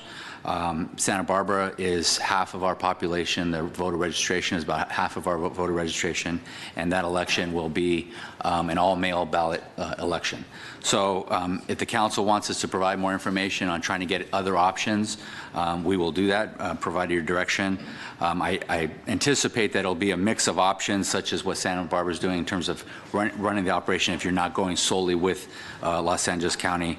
And I think one of the questions you'll have to ask yourselves, we all have to ask ourselves, is will it be able to be performed in the short time frame of 120 days? But again, that's a policy call for the council to decide whether or not to direct us to obtain additional information. The only point I'd raise, obviously, if the council decides to hold a special election, the council will be operating with 4 council members for approximately 5 months. In terms of an appointment, the council can make an appointment. It can do so tonight. It can do so at a subsequent meeting. You can decide on a process, whether you want to direct us to outreach to individuals, or you want us to have an application process and have a deadline for that. There's no set process required by our code, so council can set that policy. Again, the only requirement is that the council make an appointment no later than July 7th. In terms of the nomination and voting process, any council member can make a nomination of an individual to that 5th council seat. No second is required for that nomination. If there's more than one person nominated, we'll follow the normal process that we do. For example, when we have the nominations for mayor and there's more than one nominee, the nominations will be made and the council members would vote for the candidate of their choice. So rather than voting yes or no, each council member would indicate their vote, and if there's not majority vote for any candidate, then the council can decide at that point how to move forward, whether to have subsequent votes or whether to eliminate lower candidates with lower voting totals. That'd be a policy the council would have to establish. And those procedures council can change by motion of the majority of the council. And the last point I would just advise you, it's in the report, if the council makes an appointment to fill the vacancy created by Councilmember Sinani's appointment, or resignation, excuse me, that appointee will serve until the March 2020 election. And then, so there would be 3 seats up. And if the council calls a special election and a special election is held, then whoever wins that election would serve the remainder of Councilmember Sinani's term until the end of the March 2022 election, excuse me. Whoever comes in third. So, what? The 3rd person. Correct. So those are the options before you. Happy to answer any questions about either process. I have no cards on this item. Any discussion as to what we're going to do, what we'd like to do? Mr. Carpenter? Well, I think the November elections are very close to March elections, so I'm not interested in having a special elections. With the appointment process, I don't know how there is no formal process, basically. So I think whoever is interested, for us, all of us to know who's interested. If you want to have an application process, they can just fill out a basic application. If not, they can send an email to all of us, including the city manager, indicating that they're interested in being considered. In that case, so we all know who's interested and who's not, and we just nominate whoever we want and take a vote. But as far as having a special elections in November, I'm not interested. Well, I just have 2. Number 1, there would be no expense if we appointed someone. There would be no expense to the city. And number 2, we can do it immediately. And I think that's really what we need is someone sitting here to even out the vote, make it a 5, so we can easily have a 3-2, because 2-2 votes are kind of troublesome. So I would be in favor of appointing, and then let the election in March decide the 3 positions. And that way, anybody that's appointed, we can't hold anyone to the promise or sign a paper that says they will not run. So this would prevent anyone from having a leg up on the next election. So for those reasons, I would vote also to have an interim appointment. Mr. Agajanian? I'm in favor of interim appointment, so nobody will get ahead of anybody else in March of 2020. They all will be in the same playing field. It's unfortunate, and it's a tough decision. You want the public to have a say and decide who the next council member is. Unfortunately, the cost for that, by our latest estimate, is over $1 million. The appointed council person would only hold that seat for about 7 or 8 months, more or less a caretaker. Had Mr. Sinanian resigned 60 days from now, 90 days from now, the seat could have remained empty, which was the case when Councilmember Gus Gomez resigned to take his position as a judge. They were within that time, and the seat remained open until the election in 2005. I would ask only one thing. I would agree with my colleagues, and that those folks, I mean, there's been a lot of discussion, a lot of phone calls, but if you're going to let us know that you're interested, please let all of us know that you're interested. There are some that have only contacted 1 or 2 council members to express their intent. You don't need the go-ahead from any one of us. You don't need one of us to say, yes, John, go ahead and do it. If it's your goal to try and get this position, which would be quite a nice thing to be placed on council without having to go through all the headache and fundraising involved in a campaign, albeit for just 8 months. It's certainly quite a fortunate, it would be quite a fortunate appointment. But please, let us all know if you're interested, so we all know who the candidates are. So perhaps Tuesday, when we discuss this, none of us says, I never knew that person was interested. So is that permissible, or is that a Brown Act issue? Well, thanks for raising that. There's a risk of Brown Act, obviously, if individuals are contacting each of you and then let slip what they said to another. Staff member? Yeah, that would be my recommendation Through the city attorney's office? Either through the city attorney's office or city manager's office. And I don't know if you have any sort of requirement other than for them to let us know, and then we'll tabulate a list of people that are interested. Yeah, what I was, can we maybe ask them why they feel they're qualified, their qualifications? Some sort of question like that, so that we, I've had suggestions emailed to me, she's a mother of 2, and I think you need a woman, and, that would be a good, appointment. Yeah, I never got that email. Yeah. I don't know who that is. I received it. She's involved in the, her kids are in the school understood district, and, I think we're interested in candidates that are qualified and have some sort of experience in decision-making in the city per se somehow, and otherwise we'll probably have 300 people writing in. So on that, if I may, Mr. Mayor. Mr. Garpetian. So what do you suggest, maybe an application process? Do we have a basic, simple application and say, I'm interested, and this is why I'm interested? Why don't we just say that they should provide us whatever information they feel would be pertinent for us to properly I have evaluate? problem with that. Yes, Mr. Aguirre. Unless you keep those information confidential, because some people, they don't want to just put their name, those who are a good candidate, they have hesitation to put their name on, and then they won't be chosen, or we don't elect them, or we don't sign them here. They don't want to come forward unless you keep those information confidential. I don't know if I don't think that'd be permissible in this context. So one question. And, my comment to that would be just like we do with boards and commissions. It's a pretty public application process.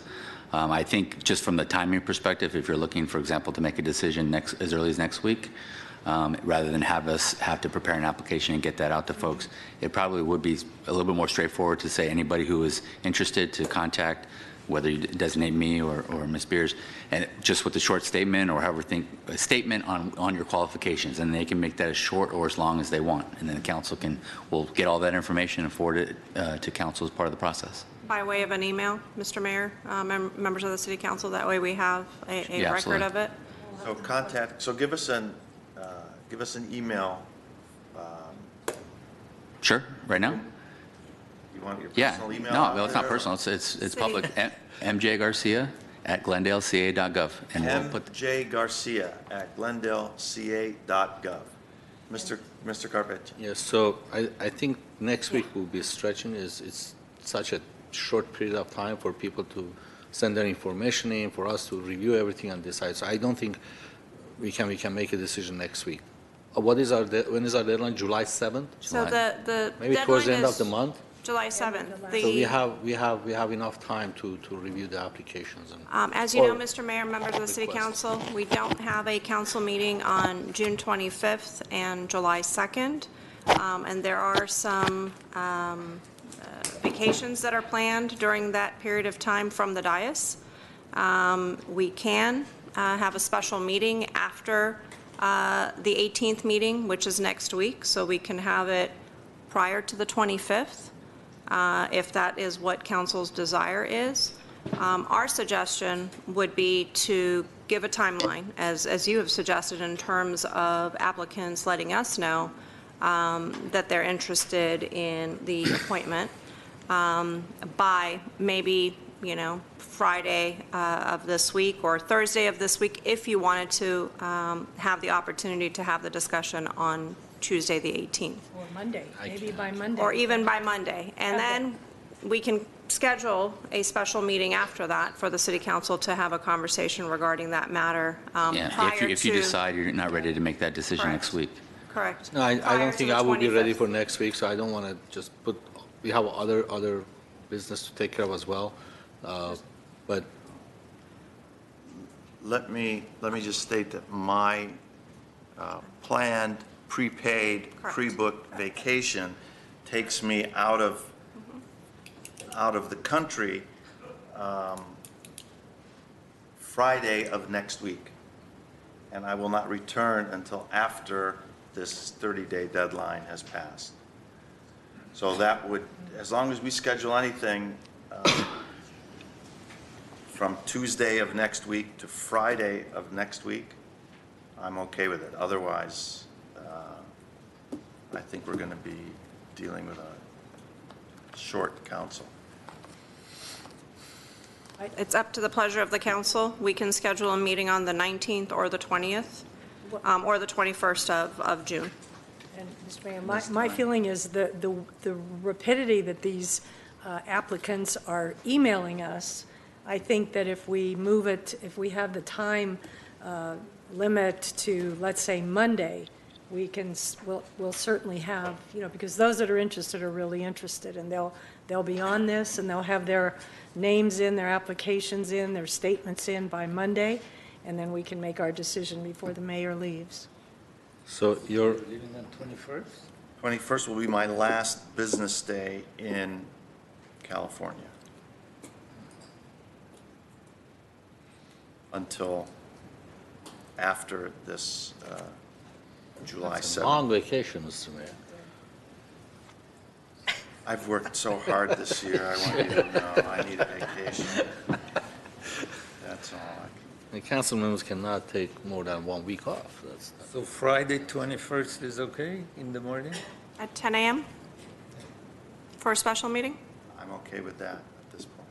Yeah, I'm okay with Should we that. put that down? Yeah. Okay. So Friday, the 21st of June at 10 a.m. here in council chambers. We'll make sure that GTV6 staff is available. I'm assuming the room is available. We typically don't have meetings in here on Fridays, so that should be fine. Okay. And the deadline for those interested in letting us know about their interest in the vacant position for the appointment would be Monday, the 17th of June by 5 p.m. That's fine. So 5 p.m. And will those, will someone who does not send the email in be precluded from consideration? Or are we strongly urging those who are? I think you're strongly urging, but again, there's no code or charter limitations on who you appoint other than they be Glendale registered residents and registered voters. So you can establish that process. Absolute. I mean, if they're interested, they will submit a request. I mean, if they haven't submitted a request, why would I nominate them if they don't want to be considered? Okay. So our deadline again is? Deadline would be Monday, June the 17th at 5 p.m. And we'll And the hold a special council meeting meeting. on Friday, June 21st at 10 a.m. Please keep all email records. We have had instances where emails have gone astray. So in case we say, sorry, we're not considering you, and you say, but wait a minute, I emailed you, please keep a return receipt or the original sending in case there's an issue. I don't think there will be, but just in case. Mr. Garbett. So when are you going to, you're going to let us know as they come in, or you're going to collect all the requests and release it to us on Tuesday, for example? I probably would have held them and then submit them to you all at once, but if the council has a different desire to do it differently, okay. Either way is fine. I don't have a... Yeah, why don't you give it to us Tuesday as a bundle? Sure. We'll compile the list and provide the information, the actual emails to you so you can see what the applicant has provided. Okay. All right, thank you. Is there a motion for that? So Need a moved. motion, correct? I'm Yes, not sir. sure which one that was. I think it's That's number 2. in front of me. I think it's the last one. Hold on. We'll So just make it's the motion. 8F4.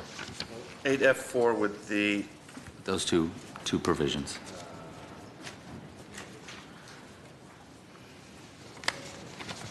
yes, with those directives that we just mentioned.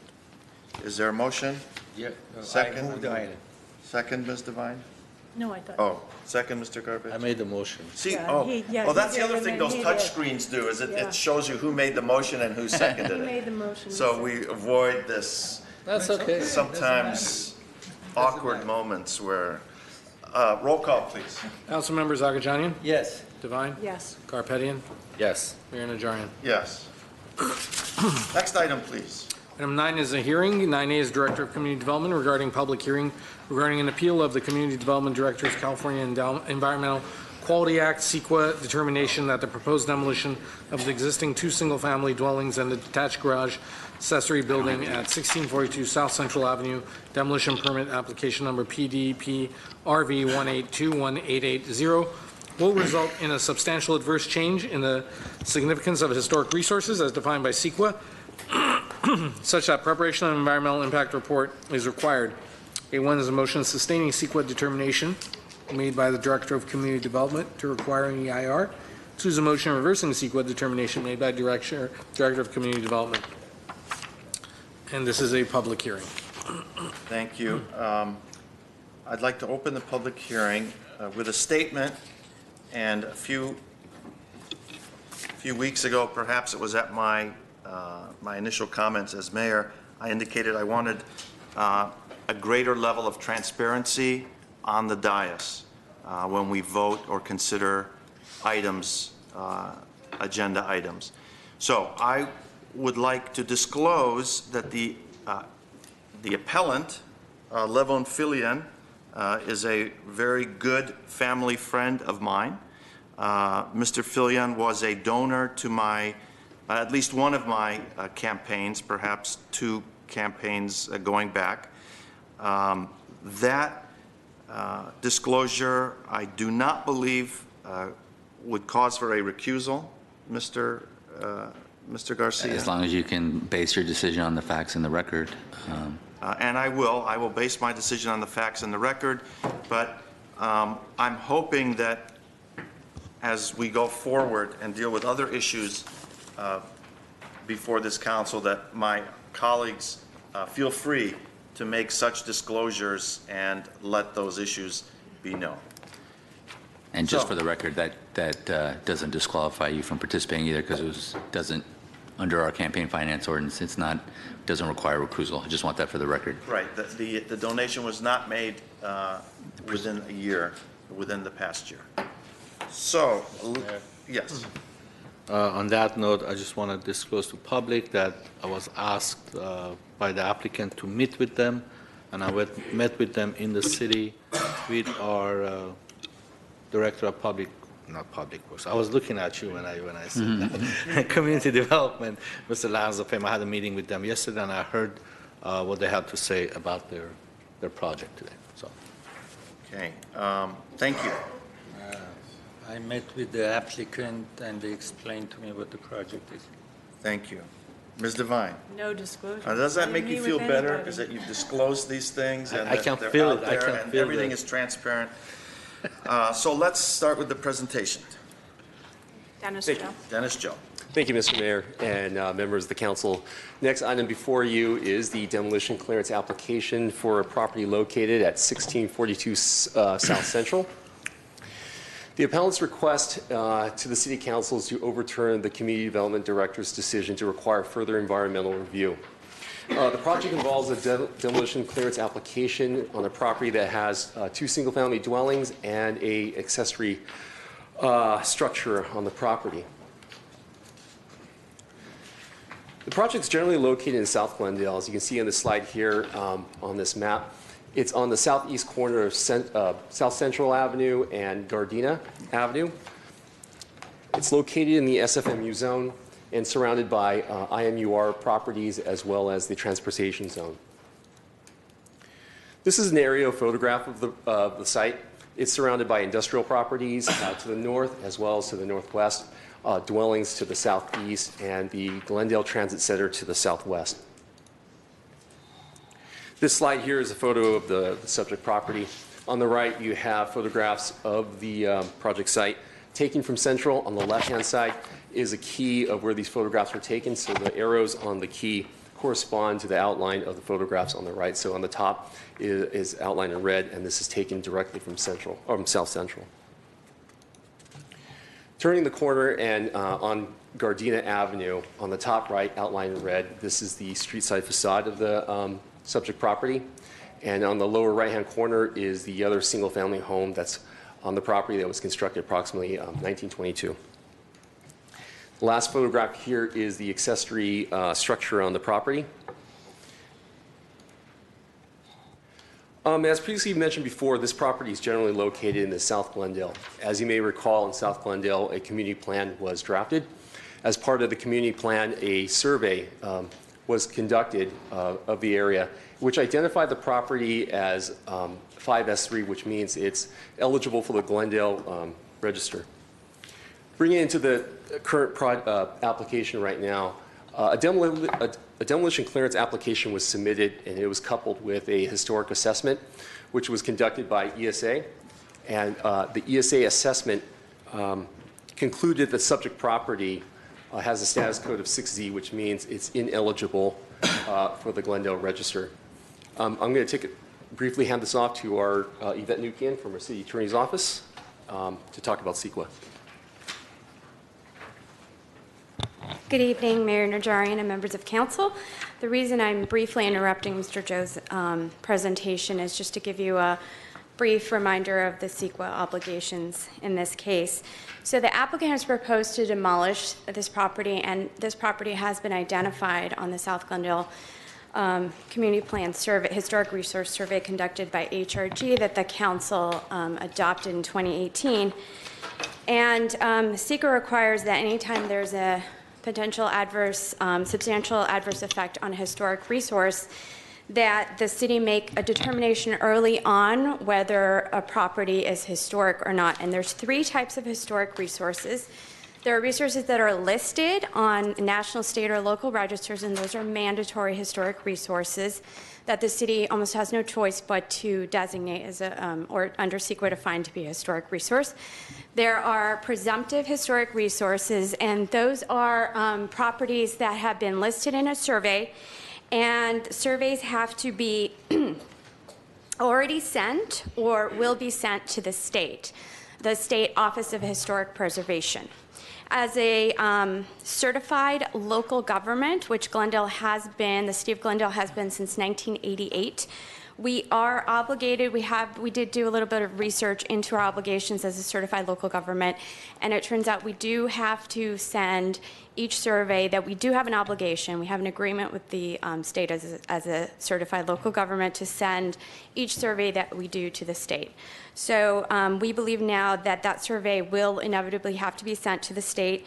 And of course, we have satisfied ourselves, and Mr. Platt can speak to this more later, that the survey was prepared in accordance with the office's procedures and requirements. And indeed, this resource was evaluated with a status code of 5S3.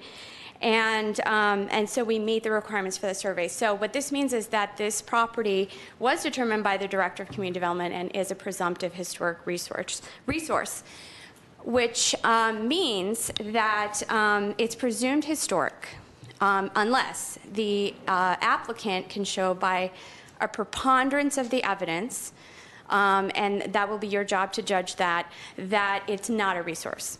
And then the last category is a discretionary resource. So even if it's not listed on a survey or on a register, the city can nevertheless designate a property as a or find that a property is a historic resource under its discretion, and that is based on substantial evidence in the record.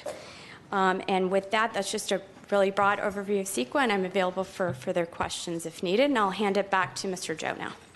We just wanted to clarify that point, Mr. Mayor, because it was a staff report left a little, it was a little vague or a little nondescript on that point of whether the presumptive status of the resource based on the survey. We did receive a comment letter regarding our obligations as a CLG, and so after looking at that letter and doing our own independent research, we came to the same conclusion, so we wanted to make that point for the record. You also have a document that's part of the record now explaining that point in more detail. Thank you. Back to you, Mr. Joe. Thank you, Mr. Mayor. Similar to most planning appeal applications, staff outlines the appellant's contentions and responds accordingly. So to summarize the appellant's contentions outlined on the appeal form, there are 5 bases. The first one, they outline they feel that there's a violation of 4 specific provisions of the law, which in the subsequent slides I'm going to outline as A1 through A4. The second one is the director exceeded his authority under the 4 provisions. The third, the director failed to fulfill his duty under the law under the 4 provisions.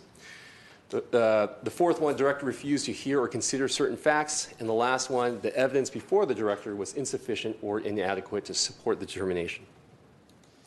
So the first one I'm going to break into is A1, and this is about the alleged city violated 4 provisions of the law. The first one, the appellant references a section of the Public Resources Code, and in summary, what this is stating is if there's a preponderance of evidence that demonstrates that the resource is not historically significant, the project does not have an impact on a cultural resource. So the appellant is basically stating, and what they're contending is that the ESA assessment provides preponderance of evidence that is not historically significant. Staff's response in summary is, the property was identified in the South Glendale Community Survey, or South Glendale Community Plan Survey. The property is a presumptive historic resource. Staff analyzed the ESA assessment and found its flaw that it ignores the survey's methodology as well as the criterions outlined in the Glendale Municipal Code. Moving on to the second one, A2, the appellant references a section of the Glendale Municipal Code. And I'm going to summarize this, that the applicant and all the data has to be reviewed prior to a determination. In staff's response to this, staff did review the ESA assessment, as well as the application and the South Glendale survey. Our staff expert, which is our historic preservation planner, reviewed it and outlined that there were flaws and there were errors in the ESA assessment. And staff also wants to note, although the ESA assessment contradicts the findings in the survey, it does not automatically invalidate the survey's findings. So based upon staff's analysis and review of all the documents, applications, and materials, the conclusion was that further environmental review is required by CEQA. Moving on to A3, this is another section of the Glendale Municipal Code. They're referencing the definitions chapter, which they're pointing to the definition of designated historic resource, as well the definition of a potential historic resource. The appellant contends which we believe is that since the property is not categorized by either one of these definitions, that it limits how the city is supposed to look at this property. And our response is CEQA does not limit the city to these two types of resources. Actually, CEQA requires consideration of resources that are identified in surveys and allows discretionary consideration of resources not listed or surveyed. And I'd like to reiterate, the property was identified in the South Glendale survey, which once again is eligible for the Glendale Register.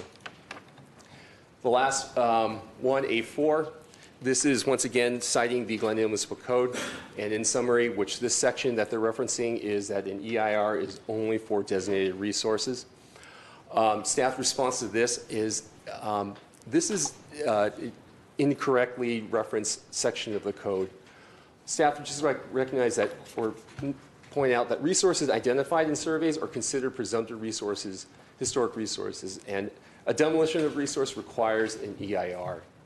So as being processed, it's correctly being processed under the Glendale Municipal Code as in bullet point number 1, 1522-070. Moving on, I'm going to do my best to summarize this. And staff acknowledges the contentions B through E do get repetitive. However, we are addressing the contentions addressed by the appellant. So I'm going to do my best to summarize this in a quickly manner. Under contention B, the appellant feels the director exceeded his authority and rejected the ESA assessment without a thorough review. Staff's response to this is that the director did review the ESA assessment as well as all the relative documents. The ESA assessment had errors and ignored the survey's methodology. And subsequent to the determination memo, staff sent the applicant a letter describing the errors, which is exhibit number 2, labeled the city review. Also within contention B, the appellant is outlining that they believe the ESA has a preponderance of evidence that the property is not a significant resource. Staff just wants to respond by saying that the ESA does not automatically invalidate the survey's findings. Also, the property, once again, is a presumptive resource under CEQA, and demolition of a resource requires review under an EIR. And I apologize, the contentions outlined by the applicant do get repetitive, so I'm going to kind of go through this really quick. Contention under C, once again, they repeat, is the director did not review the ESA. And in response, it was reviewed. They once again state that the ESA provides a preponderance of evidence that the property is not a historic resource. Staff did review the ESA assessment and outlined its flaws with errors of fact and interpretation. This is a new contention under contention number C. They state that the survey is not adopted.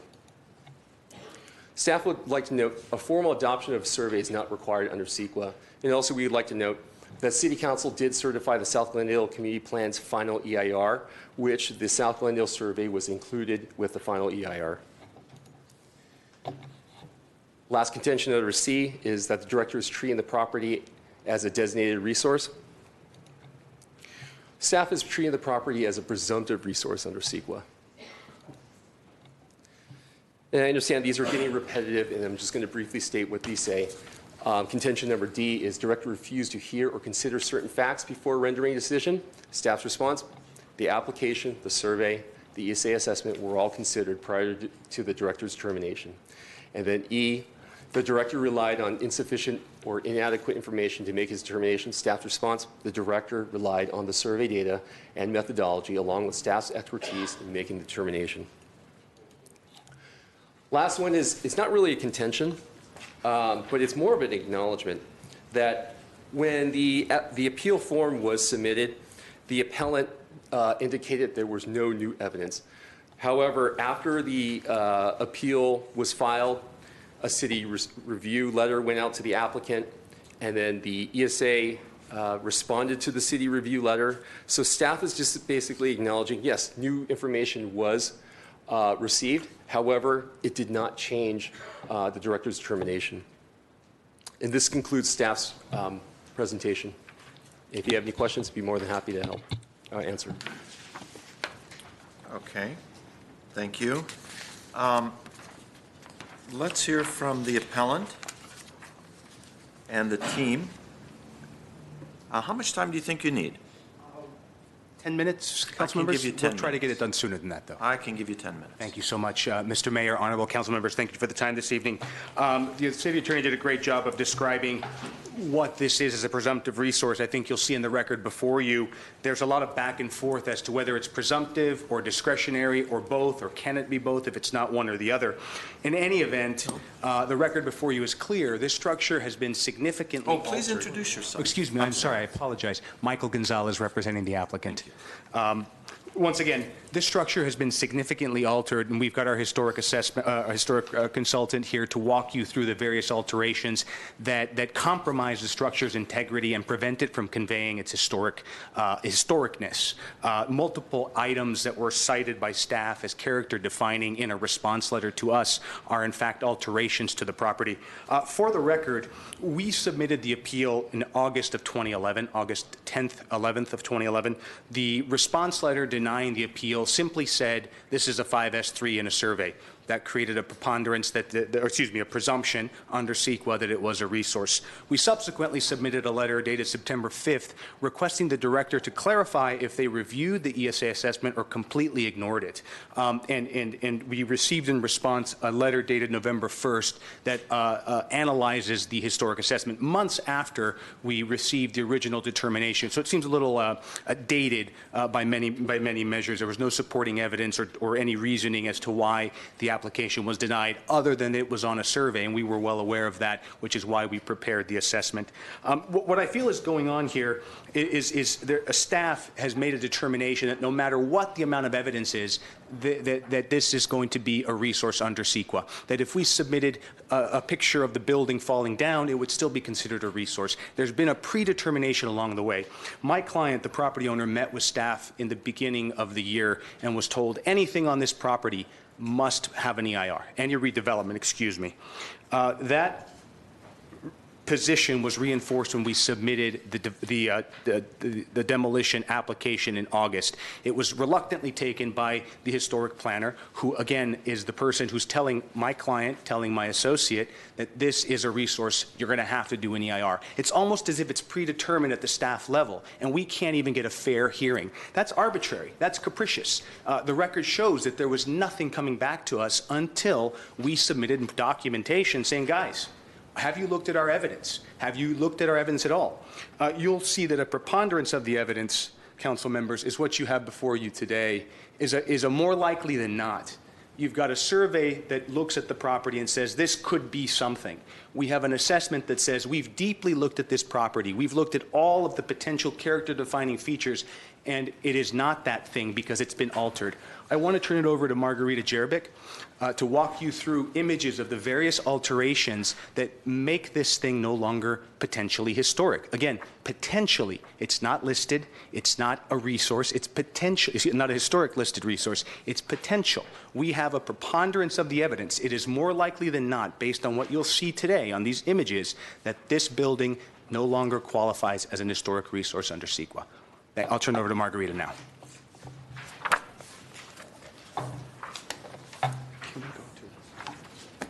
Which one?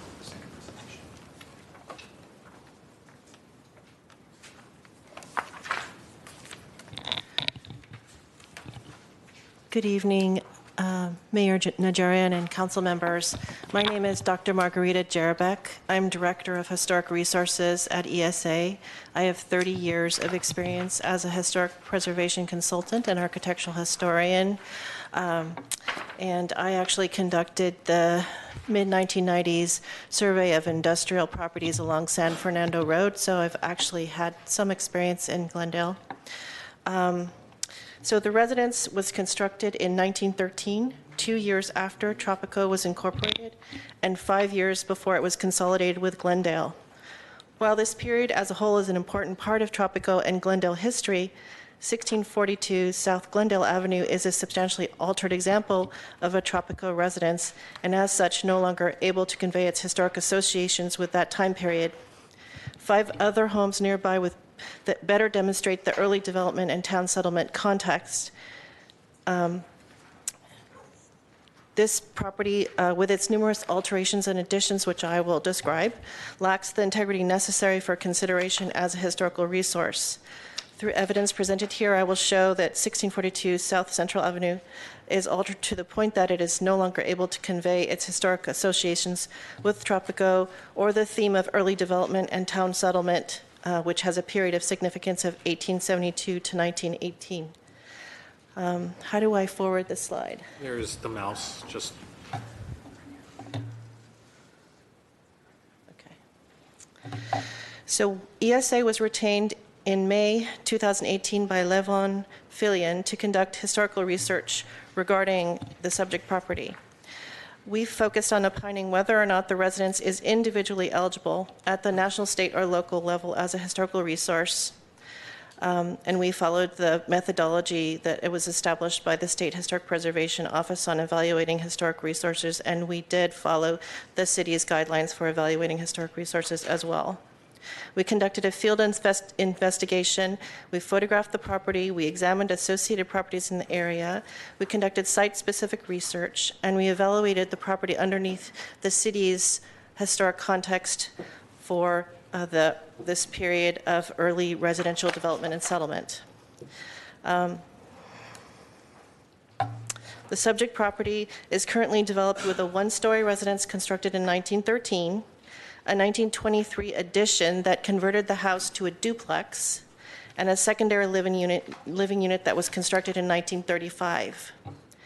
Assessor records indicate the main residence was constructed in 1913, and no proof of earlier construction exists that we were able to find. There's no building permits, and that's the earliest improvement recorded by the assessor. So research indicated the property was associated with this early development and town settlement theme as developed by HRG in 2014 in the city survey. So we appropriately evaluated the property underneath that theme, not incorrectly, appropriately. The subject property, again, was constructed in 1913 and falls at the end of the period of significance for early development and town settlement, which is from 1872 to 1918. And we also evaluated it as an early single-family residential property type. And as I noted, it was later converted to a duplex, and it's not a single-family residence anymore. So according to the National Register Evaluation Guidelines, mere association with historic events or trends is not enough in and of itself to qualify. A property's specific association must be considered important as well. A review of the development history of the tract and the city of Tropico has indicated that the subject property was not the earliest within the tract. It is not an early example of a single-family residence within the city of Tropico, as there were earlier single-family residences within Tropico between Tropico Avenue and Cypress Street, between Glendale Avenue and San Fernando Road. Other excellent examples that are intact actually survive within the original city of Tropico, including 341 West Cypress Street, which was built in 1890, 368 West Palmer Avenue, 1897, 1525 South Glendale Avenue, built in 1910, 1525, 1238, and 1258 South Maryland Avenue, built in 1911, and 331 El Bonito Avenue, built in 1912. As such, the subject property does not represent, as these properties do, is only a minor representative of important patterns and trends. It's not a significant example. Furthermore, no important people or events were found to be associated with the property, and also it exhibits poor integrity, which I will show. If I can get the slide to change. Okay. So there's a large and visible addition in the southeast corner of the 1913 residence, which is outlined in red. It was constructed in 1923, which is after the period of significance for the early development town settlement theme. And the construction of this addition changed the property from a single-family residence into a multi-family residence. That's my first most important point.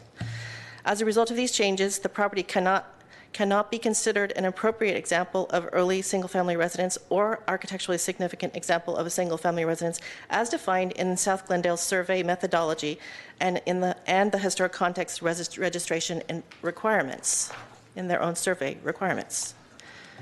So this image on the bottom left shows that that addition is actually visible from the public right-of-way. Here's another image. A secondary detached residence was constructed at the rear of the subject property in 1935 after the period of significance, thus altering again the original site plan and layout of the property. Here again, as a result of these changes, the property can no longer be considered an appropriate example of early single-family residence or an architecturally significant single-family residence as defined in the South Glendale Survey's methodology and historic context registration requirements. Further, the original site plan and layout of the property was altered for multifamily use. Ms. Jerbeck, how many more minutes do you think you need? I can just, maybe 5? 3? Can you do 3? I can do 3. So the windows have been altered. This is a primary window on the front that's been closed, and there's no window there either way, inside or outside. The window's gone. The top of the chimney is gone, and behind that, there's this bump-out addition, which has altered the residence. These purlins that are projecting out from the facade, which were identified in the city's documentation as being a significant character-defining feature, are actually not original. They're nailed on with nails angled in, and they were added to the property. They're not original, and they're not character-defining features. You can see here how it was added on. Again. On the bottom left, there's a historic photograph that shows that the roof line continued straight across, and up above you can see the location where actually the roof was cut out and this porch was added. And here's some more roof alterations. So we went through the city's own... Sorry, can you please go back to 2 slides before this? Sure. 1, 2. Can you explain one more time the roof? Sure. So on the bottom left is a historic photograph, and you can see how the roof line coming down goes straight across. The same roof line there is cut out. So that's an alteration. This was done after this historic photograph. Can we give her a microphone to go and show on the drawing that what we're talking about? We need a microphone.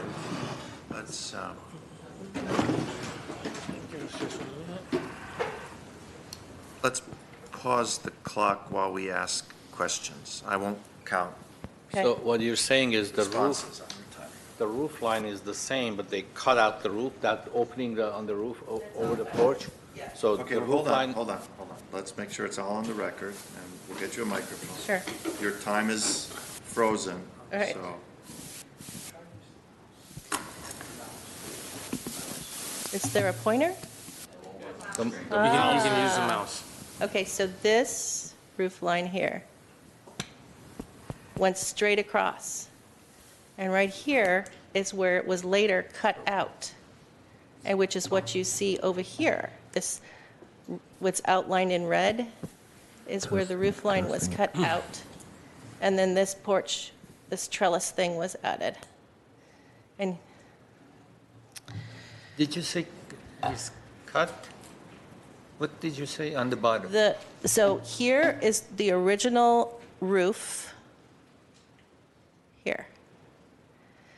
And then later on, after this historic photo was taken, at some date, they cut, the original roof went here, and they cut it, and they added this porch. So that's an alteration. On the bottom one, what you were showing on the bottom? This is a historic, right. this is again, the same location, but seen looking straight on, and it's the porch alteration. It was not there when this aerial photograph was taken. So the outrigger beams and the trellis are alterations to the property's original design. It originally had an uninterrupted roof line. Does that make sense? Okay. So if you look at the city's own registration requirements for this property type within this context and this period of significance, you can see that it does not meet all of the requirements. In fact, it only meets the first one. No, you can't read it from here. Law clarity. Nor can we from here. So the first one is no, the second one is Jarabek, we need to have your voice on that. okay. So it doesn't meet the first one. It meets the second one in that it's generally there as a largely intact residence, but it has these different alterations. But the alterations that it has, so the alterations that it has make it not eligible. It doesn't meet the majority of the registration requirements, is what I'm trying to say. So. Can you wrap up in a minute? I want you to give you. Yes. I don't want you to Sure. drag it, but I want to give you enough time to conclude. So the primary facade is not largely intact, which is the first one. The outrigger beams create a false sense of history. They're a historic feature that weren't associated with the building at the time it was constructed and create a false sense of history. There's partial demolition of the chimney. The roof line and wraparound porch is altered due to the installation of a trellis after 1971. The porch integrity is poor. The window integrity is poor. The prominent window on Gardena Avenue has been infilled, and some of the secondary windows have been altered. In addition, there's a record of poor maintenance in the city record.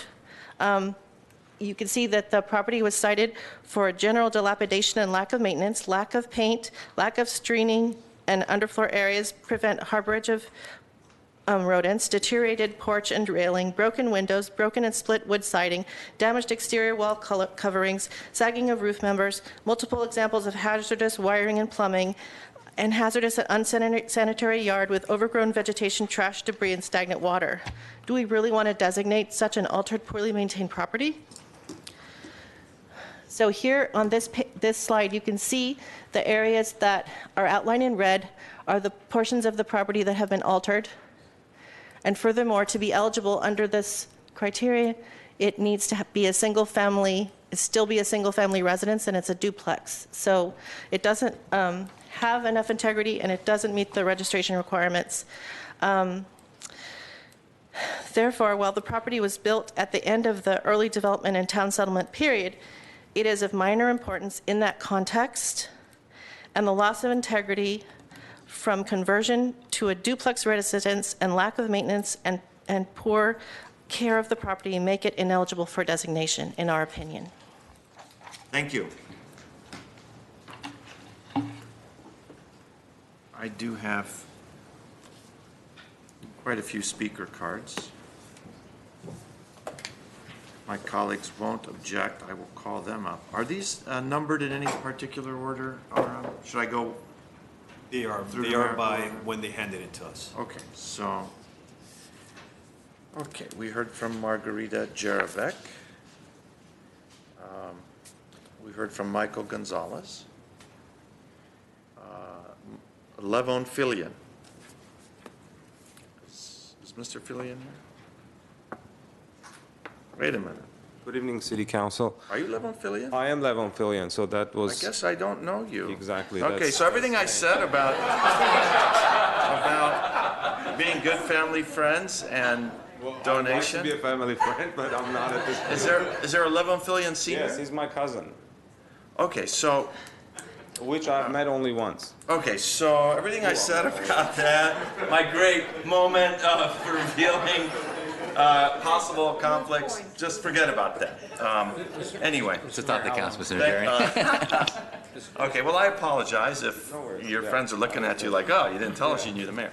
I have disclosed that I haven't done any campaign donations. Okay, you are correct. I am wrong. Mr. Mayor, how much time would you like on it? So total cards that we have here are approximately about 10. We can go 3 minutes. 3 minutes, Mr. Philippe. Yeah, I need probably less. I've been a city resident for all my life that I've been in the United States. I've worked and lived in Glendale all my life. I'm here represented with my good friends that also are residents in Glendale. They're all familiar with the property. And I feel like it's not a historical resource.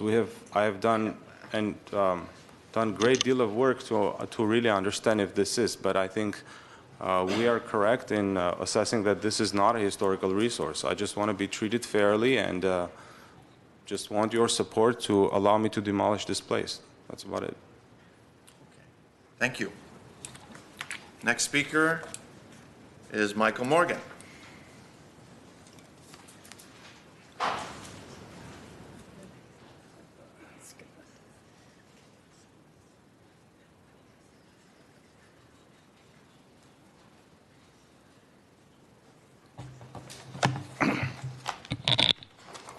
Good evening, Mr. Mayor. I want to first thank you for the ride share and Metro for that. Thank you very much. City Council, Madam City Manager, City Clerk, staff, and residents. My name is Michael Morgan. I am a longtime resident of Glendale since the early 50s. I'm also a commissioner on the Historic Preservation Commission. As a member of the Historic Preservation Commission and noticing the appeal now for the demolition of 1642 South Central, stating the house is not historic, even though it is now 106 years old, also rated, as you have seen, historic as 5S3 by the city's own consultants and reviewed by the city's HPC, of which I'm a member.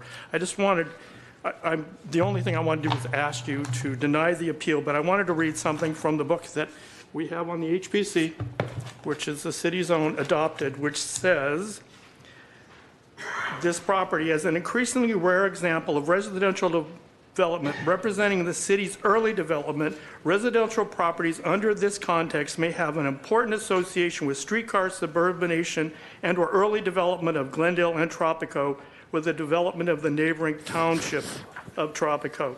It says, local criterion number 5, there are 5 criterion, addresses those properties that exemplify the early heritage of the city. Criterion 5 addresses buildings that may not be eligible under local criteria 1, 2, or 3, but are important specifically for representing early resources in Glendale, and this is definitely an early resource in Glendale.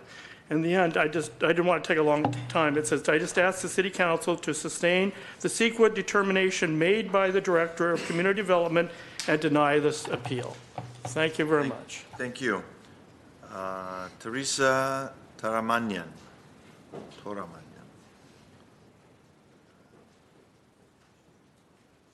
Good evening, Mayor Nygaard and members of the council. My name is Teresa Taramanyan, and I've been a Glendale resident for over 16 years and a local realtor here in Glendale. I would like to say that I don't think photos do enough justice to the condition of this property. And when we talk about a historic resource, I think it's something that should add value to the society and to the neighborhood. I actually am very familiar with the neighborhood, and I've driven by the property numerous times. I'd like to say it's extremely hard to look at. Not only has it been poorly maintained, it looks like a threat to the society. And I think by demolishing the property, we could potentially add more value to the neighborhood and attract more home buyers that would be more likely to move into an area versus living next to a home that is extremely hard to look at. So I ask that you consider the appeal and allow us to do something that's going to add more value to Glendale and to the community there. Thank you so much for your time. Thank you. Armin Harutunian.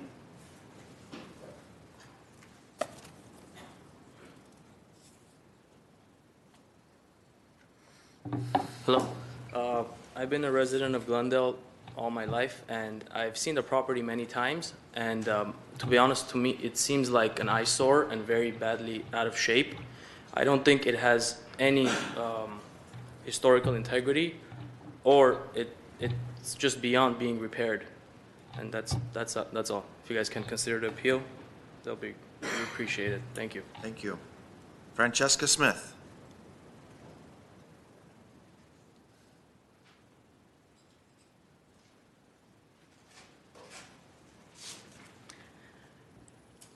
I may need a couple of minutes, more than 3, but I'll be as fast as I can to be understandable. Is that okay? I really want to be fair and keep it to 3. So I prepared a DPR 523 form for the city that you all would have received with your letter from Glendale Historical Society.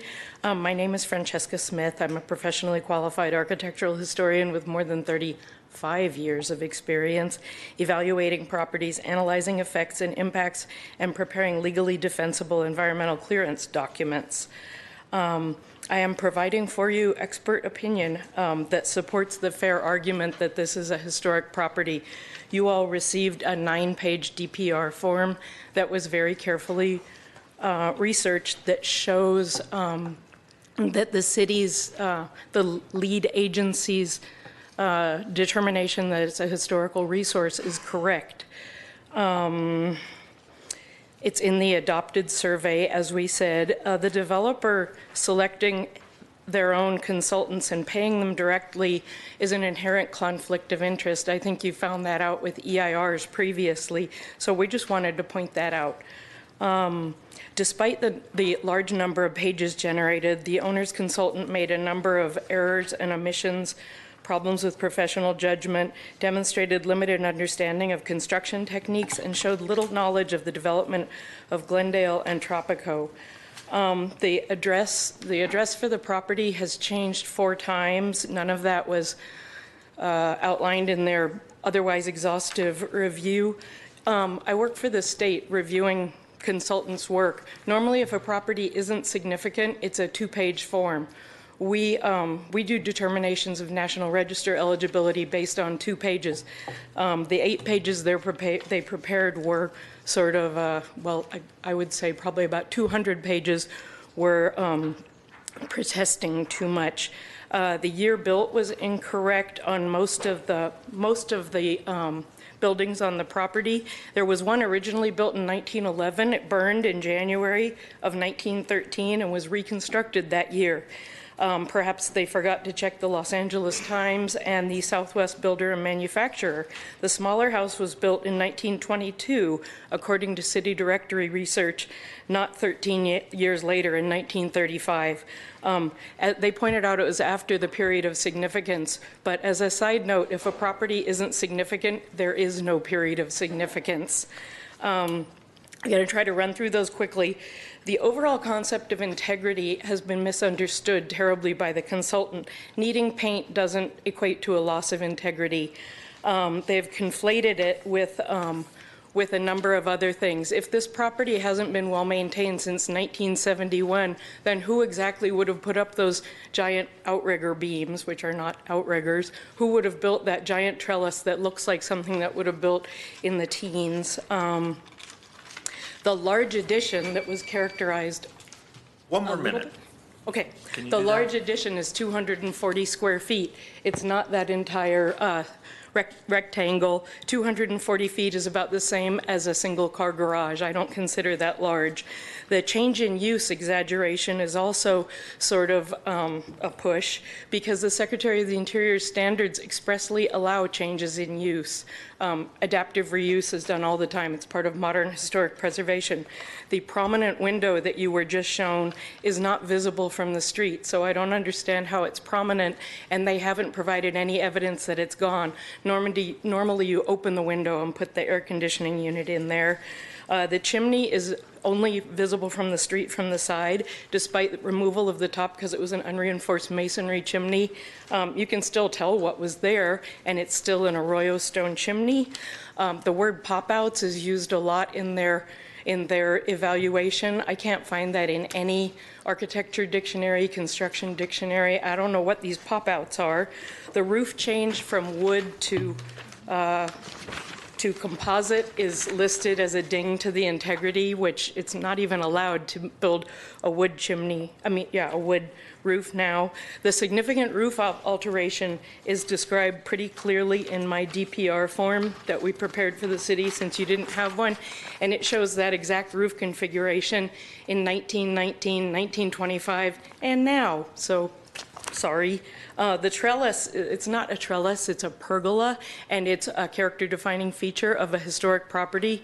And if this place has been a rental all these years, why would someone go find old-growth timber and build that giant pergola? The beams that were described as being retrofitted is the worst exaggeration. It sort of demonstrates a lack of knowledge about construction. As you all know, you're not going to put a giant beam through the house that sticks all the way out into the weather, because that could get eaten up by bugs, could get water. So it's something that's tacked on. Craftsman architecture wasn't entirely truthful. It's common that these parts loosen and lose their attachment over time, and that's why they look that way. There's no reason to believe that this rental property would have had these things added. So we've provided in the DPR 523 form. Somehow the buzzer didn't go. So the bad news is I have to cut you off. Okay. From your All I have is statement. Thank you. From your All I have prepared is statement. preponderance However, of evidence. the good news is I have a question from my colleague that you may be able to answer. Sure. I don't know who was showing those pictures a little bit earlier. The consultant was showing. They can probably Can we back go it to up. those pictures, 3 pictures next to each other? Yeah. So they were complaining about that major changes has been done to those, I don't. on the right side, the 2 pictures they were showing. How you would explain that what happened in there? Nothing happened. It's a pergola, which was a character-defining feature of Craftsman architecture. The roof line always looked that way, as shown in the DPR 523 form that we prepared for your use. And I don't see why a giant feature that was common in the 19-teens and early 20s would have been added much later by a landlord who's not wasting his money on paint. There's no proof that it's not original. No, but they were talking about the cuts, I guess, Right. some cuts in there. Right, the cuts, if you can pass this to him. We'll pass them. Thanks. You guys have it in our letter. So that's the roof plan from 1919. Yes, You're sir. saying that shows the The indentation. indentation where the pergola. Yes, sir, is and you located. have it as part of our letter. I can help you with any other questions, and I won't. Yes. Let me go to Mr. Garpetian. No, and just, then I want I'll to take a come look back at to the you roof. if you want, and then- So you're saying the open part of that porch, I'm going to call it basic terms, the open part of that porch was never being cut out, it was designed that way? We have no reason to believe that, yeah. It's shown in the Sanborn fire insurance maps that hopefully Councilman Agajanian can pass you. And can you go one slide further, please? And these little A pieces that purlin? are connected to the bottom of the eave, No, it's a purlin, and it's a decorative extended purlin, which is a character-defining feature in Craftsman architecture where it looks super homey and seems very like there's craftsmanship and joinery, but a lot of the time they were just adding those things. One more slide, please. These are the same, you're saying? That's a purlin probably from the other side, and there it's, you notice that the wood above is notched in for it. It's just Craftsman architecture. I work on it all my career. I don't see demonstration. I would agree if I thought it were. Okay. Okay. Question? Question, Ms. but Lamont? I just want to make sure, because I was going to ask you this. We've had speakers, and probably will have more speakers, saying that the condition, the maintenance, the appearance of this home, are harming the integrity. That has nothing to do with the integrity, does it? Correct. Do you want me to tell you the 7 Very- aspects of integrity, which are national Short answer is register- better. I know, The sorry, short answer 7. is better. Location, design, materials, workmanship, feeling, association, wait, a 7th. Workmanship, feeling. feeling, sorry. Those are they, and not job, needing Mr. paint, Platt. thank you. Needing paint does not equate to low integrity. Okay, thank you, Ms. Smith. Anything else, Mr. Just Garpetian? one more question. Can you go back to the roof design again? The roof slide, one more? Okay, so this, this document shows that the roof line here, this is the same continuous roof line, is that what you're saying?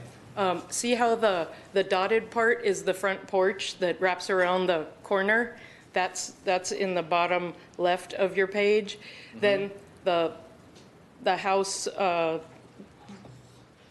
thinking, the front, the gabled roof plane continues, and then there's another, see at the back of the top photograph, you can see a bay that sticks out, and that's also featured in those diagrams. So that's where that cut that was made at some undeterminate time was. There was no cut in the roof line.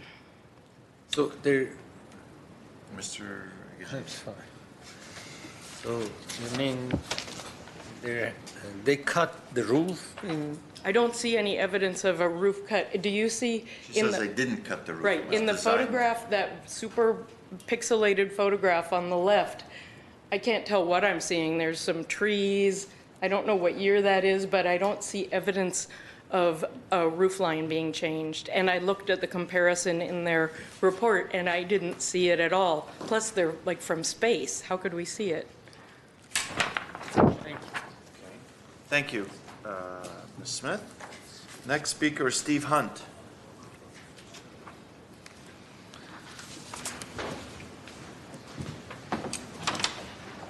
Good evening, Mayor Najarian, City Council, staff. My name is Steve Hunt. I'm president of the Glendale Historical Society. You know, I've been aware of CEQA for some time, but it was 6 years ago when I became very active with the Historical Society, where it became a term that was in front of me all the time. So I did a little research, and maybe you all know this, I didn't. But today, CEQA is 49 years old. It's been around a long time. Signed into law by then Governor Reagan in 1970. And what this means is that we've had a lot of years, a lot of history, settling lawsuits, all of this type of discussion going on to where there are a number of experts around that know CEQA well. And I think if I have it right tonight, one way or another, you've heard from 4 experts. One of them, of course, is HRG, the company you hired to do the survey, a company that is certainly experienced and has the ability to drive down a street and say, wait a minute, let's look at that house. Has it been changed? Does it qualify? And if I can use the term a bit loosely, they determine this house to be a, quote, CEQA house. We've also had your own staff who didn't just drive down there, they went there and they took a look at it in depth, and they've determined that it's a CEQA house. And of course, Francesca Smith, I'd like to take credit that she's part of the Historical Society, but Francesca, I swear she spent enough time there, she can probably tell you how many nails are in the house. They've all had their determination, and then the contractor has their person. And it reminds me of a jury trial I was on. I was on the jury, and it was a debate about a car accident and whether somebody had an injury that because of the accident, or was it a pre-existing injury? And I remember they brought in expert witnesses, 2 doctors with incredible credentials in the field. And one of them looked at the x-rays and said, nothing changed. You know, this injury was from a previous thing.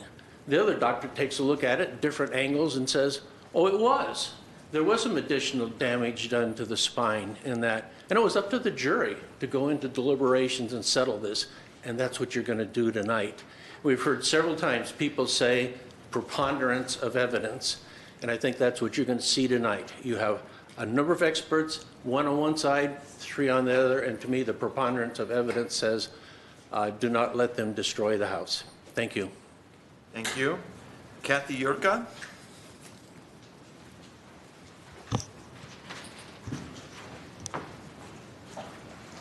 Good Good evening, Mayor Najarian and members of the Glendale City Council. My name is Kathy Yurka, and I'm here from Glendale Historical Society. Thank you for the opportunity to speak tonight.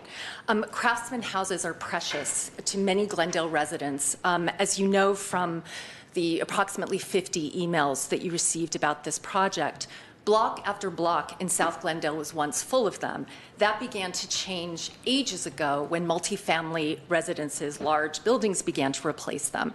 The vast majority of craftsmen have disappeared or have lost so much integrity that they would be unrecognizable to their original owners. That is not the case with the property in question. It retains its integrity and is a historic resource significant for both its architecture and is a rare remnant of early residential development in Tropico. The consultant makes a big deal of the fact that there are 5 other houses in Tropico that she likes better, as though 6 historic houses in an area that was once full of them is somehow too much. I would also like to point out that some of the examples that she talked about were not craftsman residents. They were built before the craftsmen. You have heard from numerous experts. Your own historic preservation planner, Ms. Smith, and the survey consultant all find it to be historically significant. All are qualified architectural historians. Mike Morgan has also spoken on behalf of this resident. As a member of your Historic Preservation Commission, he also counts as an expert testifier. Jay Platt and Ms. Smith did intensive evaluations of the property based on site-specific research, just like the developer's consultant did. The reason the city prepared the South Glendale survey at the request of residents was to identify the few remaining historic properties left in South Glendale. We ask you to stand by the survey results. There's no point in doing a survey if a property owner who wants to demolish a building can just hire a consultant to find it not historic. Council has already recognized the inherent conflict of interest when a property owner selects the EIR consultant and has abolished that practice. The same conflict exists when the owner selects the consultant who prepares a historic resources evaluation, and I think you saw the evidence of that this evening. In terms of the condition, I have looked at so many property files. Glendale used to pass these letters out like candy. You haven't painted. Your yard is in bad shape. You have damaged screens, lists and lists. I can't tell you an old property in Glendale that hasn't gotten a letter like that. And the consultant knows better. The condition, as you inquired, Councilmember Devine, has nothing to do with integrity. I just want to urge you, it's not just that there's not a preponderance of evidence that's not historic, is that there is substantial evidence all the other way. And I urge you to ask Mr. Platt, your own expert, what he thinks of this property, because the consultant's assessment is eviscerated in the staff report. Thank you for your time. Thank you. The last card I have is from David Schmidt.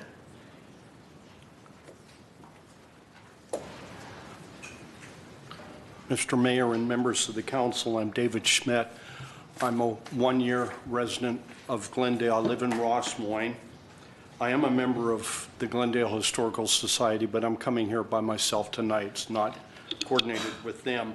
I don't always agree with the Historical Society. There was a property in northwest Glendale recently where staff approved demolition. I agreed with staff in that case and not with the society.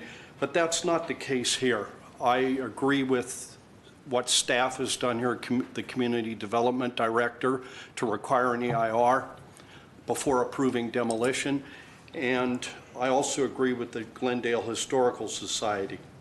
In this case, this house, in my view, is an attractive home. Glendale does have relatively few craftsman residences. This one is fairly well documented, and it qualifies as a historical resource. In my view, this should be an open shut case for an EIR under CEQA. It's my understanding that an EIR is required if there may be a substantial impact on a historical resource, even if the impact is not certain. That's the purpose of an EIR, to examine impacts and explore feasible mitigation measures. In this case, if you were to grant the appeal, I fear it would send the wrong message. It would send a message that the applicant is entitled to special treatment over others. It could send a message that the city isn't serious about historical preservation, and it likewise could send a message that the city isn't serious about CEQA. In my view, the Community Development Director's decision follows the law. It protects the city from a CEQA lawsuit. And most importantly, it's a step to protect something valuable for the city, the craftsman residences, which are very few now at this point. One thing worthy of notice, this is not a final decision at all on demolition. This is just going to look at all of the facts and potential mitigation measures, and then in the future, in all likelihood, the demolition issue will come back to the council. So I urge the council to deny the appeal. Otherwise, if you go against that and you uphold the appeal, I would request that you defer the effectiveness of the action to give time if someone wants to challenge it under CEQA. Thank you. Thank you, Mr. Schmidt. I don't have any other cards. Mr. Mayor, two things. One is it might be appropriate to allow the applicant, appellant a small chance at rebuttal. The other point is there was reference made to the letter in the DPR form prepared by Ms. Smith. It was submitted to the entire council. It is part of the record. I just handed it out again to the council for reference purposes. We also provided a copy in the back and also to appellant's counsel. So with that. I did have it in my materials up here. It was a little messy. And I will give the appellant. Mr. Mayor, before you do that, I have one question for the lady expert from the Historical Society. Jessica Smith? Yes. Okay. Smith. I was going on my phone and looking at the pictures of the property. Let's play the devil's advocate. If everything they say, their expert says is true, let's say if everything they say is true, do you still believe that this property has that value of being a historical resource or deserving to be registered? Thanks for the question. According to the methodology for the South Glendale survey and the historic context statement, a property can have alterations and still be significant, and I agree with that. It's up to a city what their registration requirements are, and the city has established those. So it can have alterations, and even in National Register guidance, which we're not even looking at National Register as a much higher threshold, there can be alterations. So yeah. So alterations, and also Have some alterations. because we had cases that the experts came out and said if you have a historic property and you develop around it, it's going to lose its value. So they were opposition against even building something around it. So addition of the second unit or the storage shed is not taking away from the integrity of the front property? In this case, the historic property is all three buildings. It's the garage that was built by the father-in-law of one of the original owners. It's the funky little small additional unit and the main house. It's the sum of those parts. And the setting of the property is what's on the property and what makes it what it is, as well as those other things. Not just the bigger buildings around. Don't demolish the setting, just changing what's on there. It's a sum of those parts. Okay. Does that Thank help? you, Mr. Yeah, that's Thank you. Mr. Gonzalez, will 5 minutes give you enough time to do your Thank you rebuttal? so much. Once again, Michael Gonzalez, representing the applicant. I want to point out that the DPR form that was submitted today, the 9-page form that it purported to be from the Historical Commission, is actually a document prepared in response to our assessment. Again, we're conflating facts here. We're not getting the record straight. There is a desire, a predetermined desire to make this thing have integrity. It does not. If you look closely at the Sanborn maps, it does not reflect this cutout on the roof line. The 1950 Sanborn map, which I will submit to the clerk now, clearly shows that the roof has a single line. This was cut out at some point. Perhaps a tenant decided to want some sun and sunned themselves in the 1950s, 1970s, whenever it may have occurred. Additionally, some more detailed images show the roof is intact.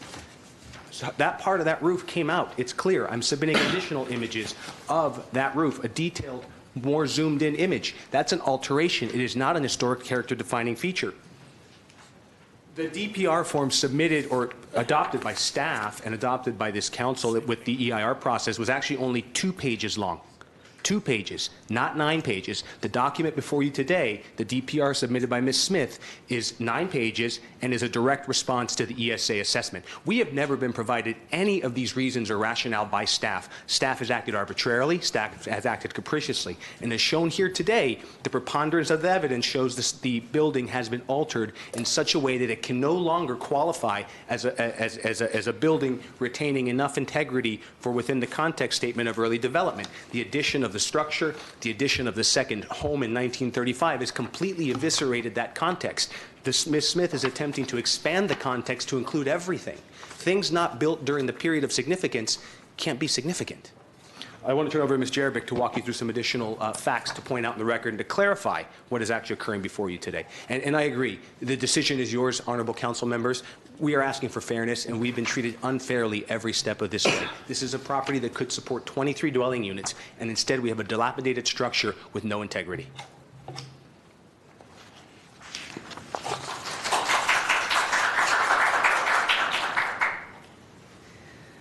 Respectfully, I just want to add that according to the city's own requirements to be eligible, it has to be a single-family property. This is not a single-family property anymore. It's been altered into a duplex with another ancillary dwelling. While it may look somewhat like a single-family dwelling from the street, and in fact, it is not. So the registration requirements for the property type for early settlement and development as an example of a single-family residence, it doesn't meet that. In addition, these various changes show that it has really had cumulative alterations over time, and it is not a distinguished or distinctive example that belongs on the register. So I just wanted to point those things out. Thank you. Thank you. So, Mr. Mayor, quick questions. Okay, so if you're concluded, then I'll open it up for continued question. Would you please come back to the... Ms. Jerebick? Ms. Jerebick. So, we are basically between rock and a hard place. There are 2 experts on each side, and they have totally an opposite opinion. So, what is your response to her response as to the roof line and the architectural element that it looks like it was planted on, or roof being cut out? Because I cannot tell by these pictures, to be honest with you, which is which and when was first and what happened later. So I refer you to the 1950 Sanborn map. And there's a dotted line on the corner of that Sanborn map that was a hard copy that was just passed out. The line drawing. The dotted line is to indicate a porch, and the hard lines are the roof line and outline of the building itself. If that pergola, as she called it, which can also be a trellis technically, were there in 1950, there would be a dotted line showing that it was there on the side of the building, and there is not. So it did not exist in 1950, and furthermore, in the aerial photograph, it's not there. That's hard evidence, and that kind of evidence is used all the time in preservation practice and is part of our established method of evaluating properties. Okay, thank you. Okay. Did I open this hearing? Yes, you did, Mr. Mayor. If I may. Mr. Garcia. Mr. Mayor, members of council, you have a number of items that were submitted to you before the hearing or during the hearing, including a letter from counsel for the appellant, the already mentioned letter from the Glendale Historical Society. So that's all part of your record. I would suggest you to allow Mr. Platt at least an opportunity to address some of the issues, because I think there was a lot of issues, and since he prepared the assessment, it'd be appropriate if council has any questions to do that. I would note, I do take exception to the comment that the November 1 letter is emotional and without analysis. It's actually a very thorough 7-page letter. It's 2 pages with a 5-page attachment, page by page, and I take exception to it because my staff was heavily involved in advising the staff in the preparation of this letter. So I know there's no emotionality in this document whatsoever, because lawyers were involved. And so, I submit that. That's part of the record, and Mr. Platt can further comment on some of the issues that were raised at tonight's hearing. Mr. Platt, are you ready to come forward? Please. Sir. Which one? So as we've indicated, we have a disagreement among experts. I very much stand behind the judgment and the issues that I put forward in our city-produced staff reports, and I also agree with what Francesca Smith was saying about the alterations and just the general discussion. This is a presumptive resource under CEQA, and we're treating it as such. We're not treating it in any other way, and it's really important to note some of the, the ESA report did not do an analysis of our specific methodology and our specific registration guidelines. There are 2 general ways that assessments are made that a property is eligible for the Glendale Register. It can have significant associations with broad patterns of history, the development of the city, or it could have significant aspects of architecture, criterion 1 and criterion 3. This property on Central was found to be significant under both of those, 1 and 3. The survey looked at 8,500 properties built up till 1979. 29 of those properties meet both of those criteria. So I disagree with ESA's look at the neighborhood and saying, well, this isn't a significant house. This is one of only 29 that were identified as such. And from the very beginning,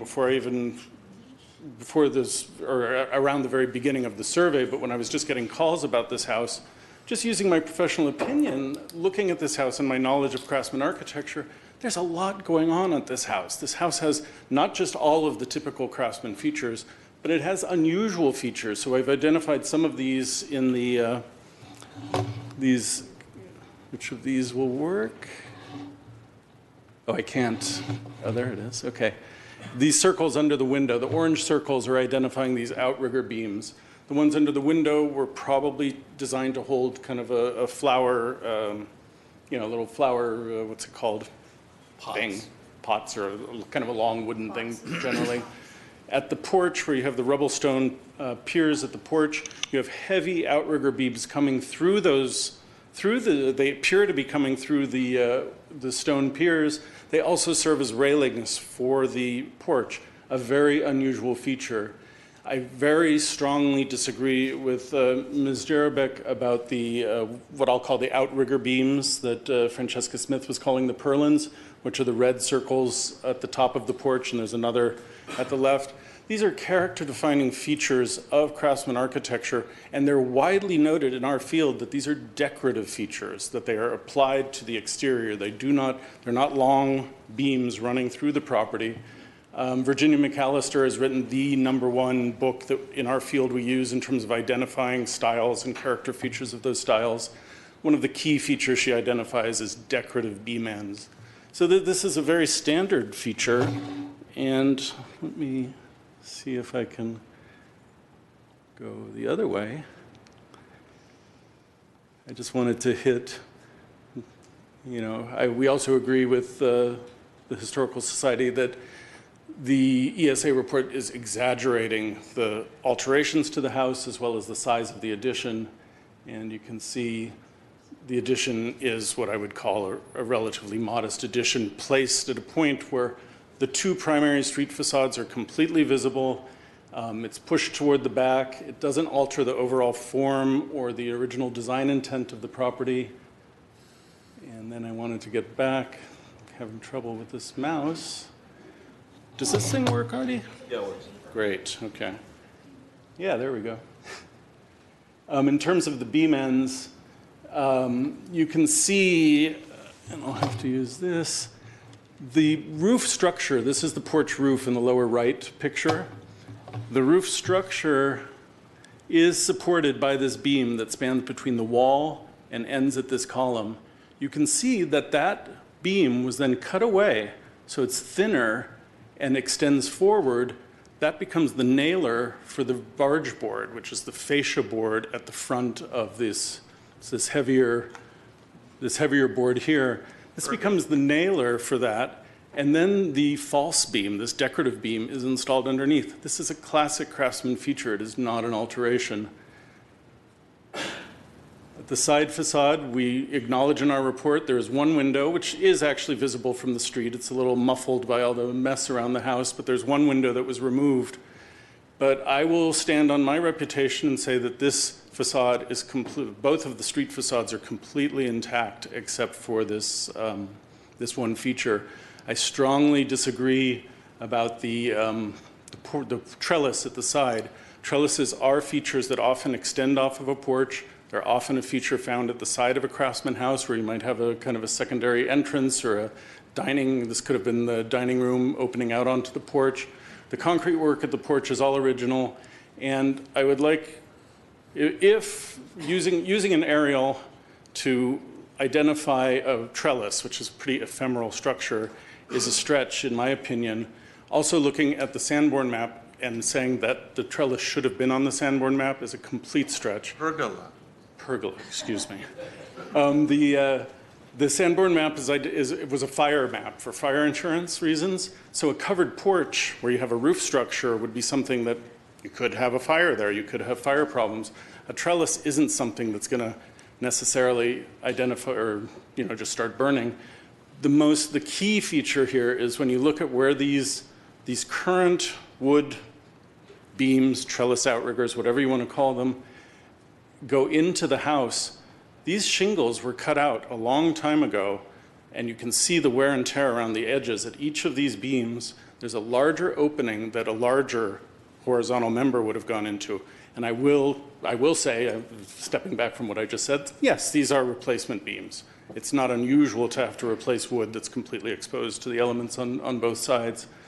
The idea that this was cut out in 1971 just does not make any sense, and it's not borne out by any of the visual evidence. Even when we start looking here, and this is similar to what happened at the front, this is the porch beam that holds up the roof. This is the column coming down. And you see that this beam that then extends across and forms this horizontal part of the pergola/trellis, you see it was cut down. The reason it was cut down is because, once again, you have this taller barge board at the end of this section of the roof over the covered portion of the roof, and then you have these shallower depth rafter tails coming down. So when you look at the geometry of this, when you look at the construction technology, and also when you just look at the finishes, you look at the paint on it, you look at the apparent age, these are not alterations. So I will say that these two primary street facades are largely unaltered. We acknowledge, of course, that there was an addition made. We acknowledge that the chimney, the upper part of the chimney above the roof, was removed probably after an earthquake. You see that all over town. That's incredibly common. We wouldn't, it's an alteration that we understand and accept. And then there's the chimney. Even on the side facades, we have a lot of original material left. So we still have original windows on this side. This is the left side when you're looking at it from the street. And this is where the addition begins. And so you can see the addition was kind of crammed in a little awkwardly right there. No question about that. This is the back side of the house. We have the same shingles, we have the same window surrounds, we have the same attic vent. This door was replaced. We have 3 original windows on this facade. There's stuff has gone on here. If you look at pictures of Mount Vernon or Monticello before they were restored, they look pretty bad too, and here we go. Not that I'm equating the importance of these buildings, but preservation is an optimistic field, and condition is something that we look at as a temporary situation. This house has very good integrity at most of its facades, or almost all around.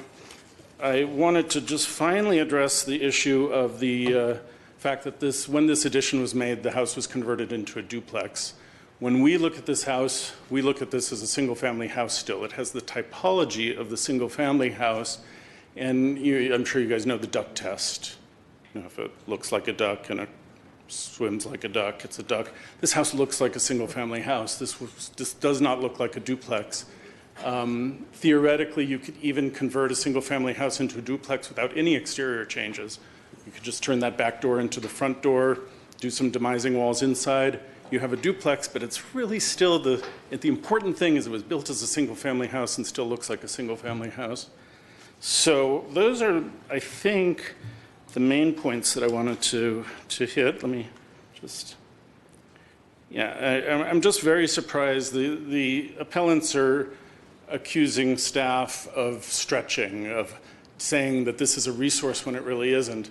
In my profession and my professional view, this clearly has a lot of historic integrity, and it has historic importance, and in the position it has in our survey as one of 29 houses or 29 buildings that was identified at this level of being eligible under 2 criteria, I think that says something to what we have here, and the reason we're not saying at the end of the day this building won't be demolished, but we do think there's a preponderance of evidence that it is a resource, and that's why we're recommending that council vote to support the EIR. Okay, thank you, Mr. Platt. Okay, would council like to begin their comments?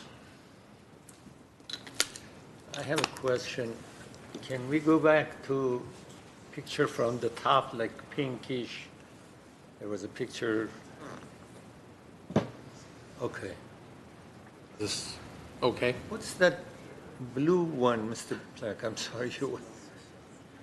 The blue we highlighted, that just shows the addition that was made in 1923. It's additional? The addition from 1923. 1923. And where is that the silver one in the back? What's the silver one in the back? The silver one in the back is and I'm not sure if we have a photo of that in here. Let me just check. We have in the appellant's presentation, there's a house, the second single-family house on the site. In the ESA report, it says it was built in 1935. It's surprising that someone would look at that house and think it was even possible it was built in 1935. People weren't building craftsman houses in that time.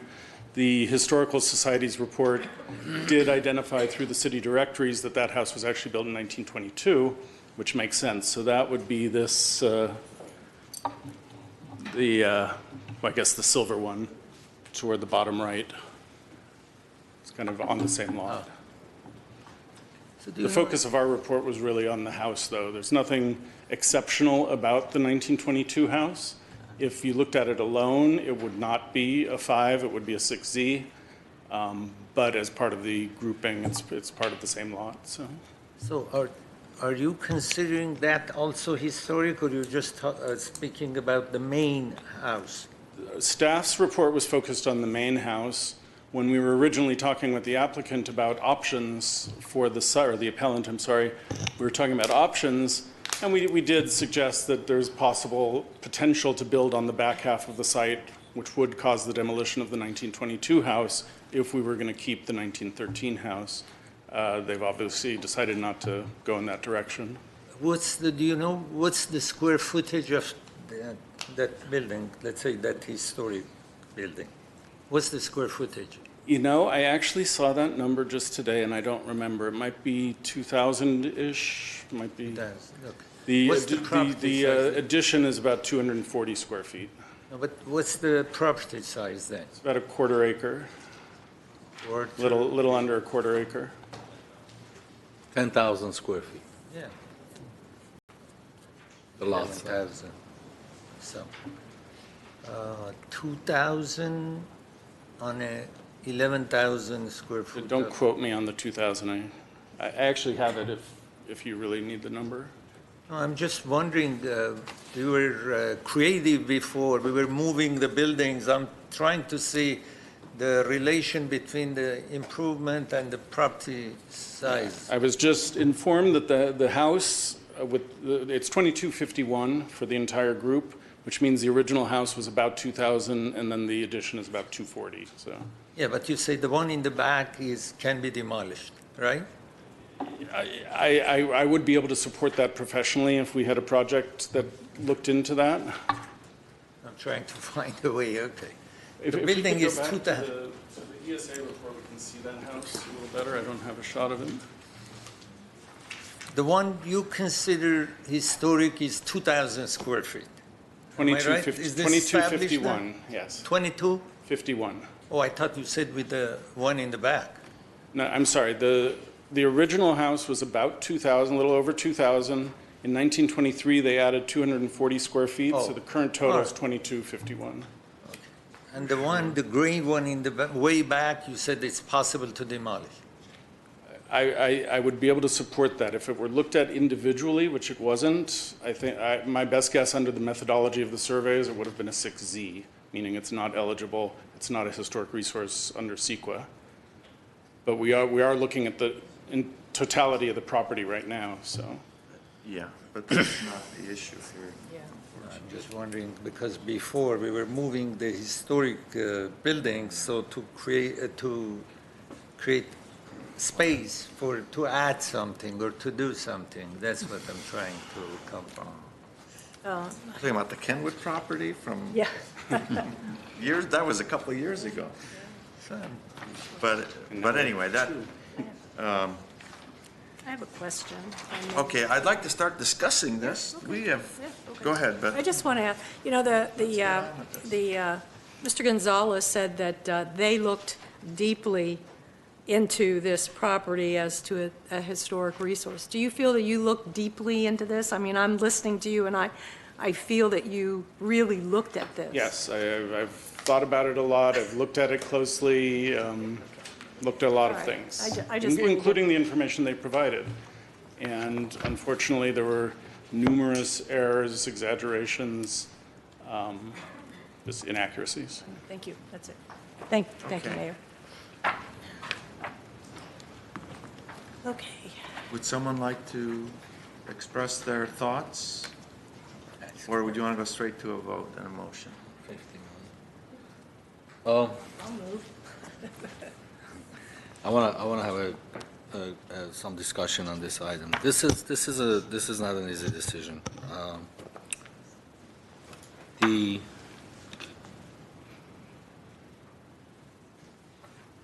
alterations that's been done to the house, I don't know if they were done or not. I don't know if the roof is cut or not. I don't know if I take the staff's recommendation and position on this issue that they're original and they were done in whenever the house was in 1913. So today I cannot support the appeal.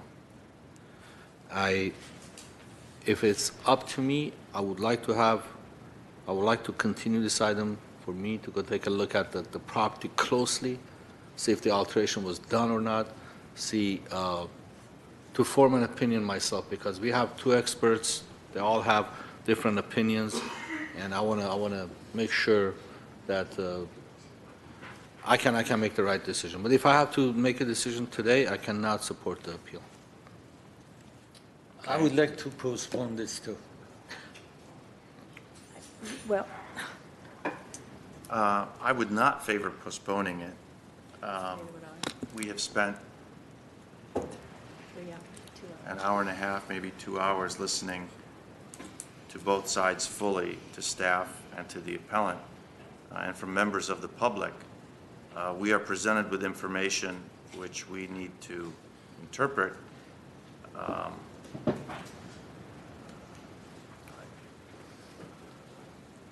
I would be opposed to a continuance, unless there's a motion for a continuance. I mean, is a motion for a continuance appropriate at this time?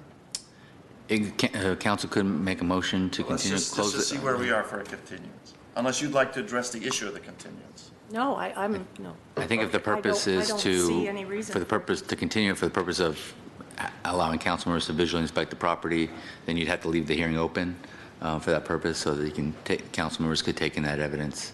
Mr. But Mayor, again, I'm not an expert, so if I went down there and looked at this, I would have no idea. So I don't see how, since we're not experts, how we can possibly say we're going to go down and look at this property and make a decision. I think we've spent 2 hours now, and we've heard from 3 or 4 experts already, and I don't know what else we could learn by going to visit or other reason for postponement. So if you guys are serious about a continuance, I need a motion. So, and we're going to vote on it. And you need 3 votes to win the continuance. Otherwise, the motion fails. So if you want to go through that, I think you hear where we're at. But if you want to go through it, we can go through it. Okay, let's see what council. Yeah, I make a motion for 1 week continuance, and we can come back next week and not take any more testimony and just take a straight vote. I second that. I don't know what's the harm in. Okay, motion for continuance for 1 week. Roll call, please. Council members Agajanian, Yes. Devine, Garpetian, Yes. Najarian. No, motion fails. You want me to go next? Yes. I would be happy to go next. I thank everybody for being here and for letting us know every side of your arguments. There are, I looked up the reason that we did the South Glendale Historic Resource Study. And there were 2 reasons. The goal. What was the goal of that study? It was to locate and to protect historic resources in our community. I think, and I believe that we are stewards, this council, stewards of our history. And according to the historic preservation guidelines, early heritage in this city is important, and it counts, and it matters. I think if we had any doubt about the preponderance of evidence, I think Mr. Platt laid it all out for us. And I think his observations, his opinions on this resource were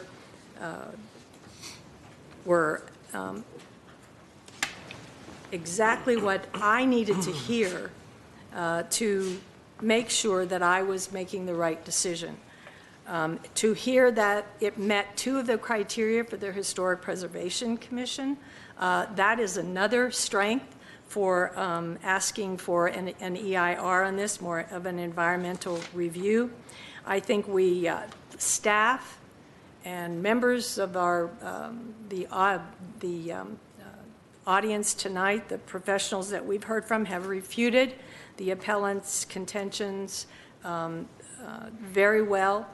And I think they've provided us with that preponderance of evidence that we needed. So I'm going to sustain the CEQA determination by the Director of Community Development and require that the project is necessary to have more environmental review.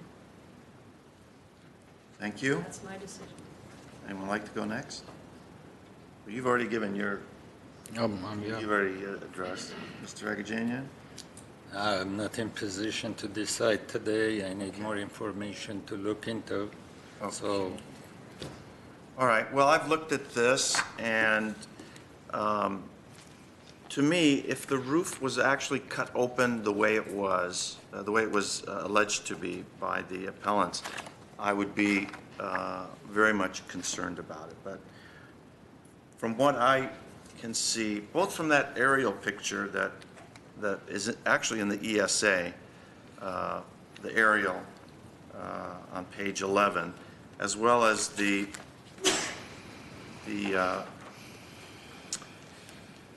Sanborn Fire Insurance Company maps of Glendale.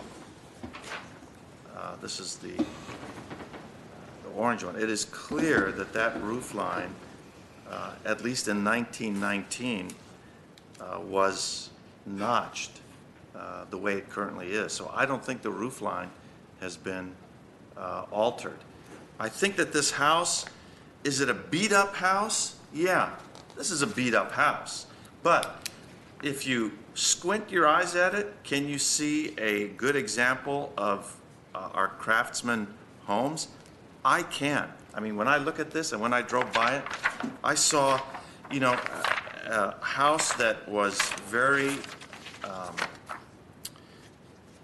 noticeable and very presentable in that neighborhood, which has changed quite a bit. And it's something that with its roof line and its beams looked like like it was once a very attractive house, beat up a little bit now, especially with what is all around it, but looks to be otherwise very much original.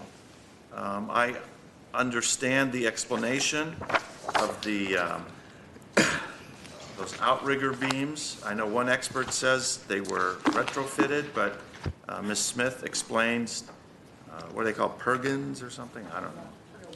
No, not pergola. What are they called? Purlins.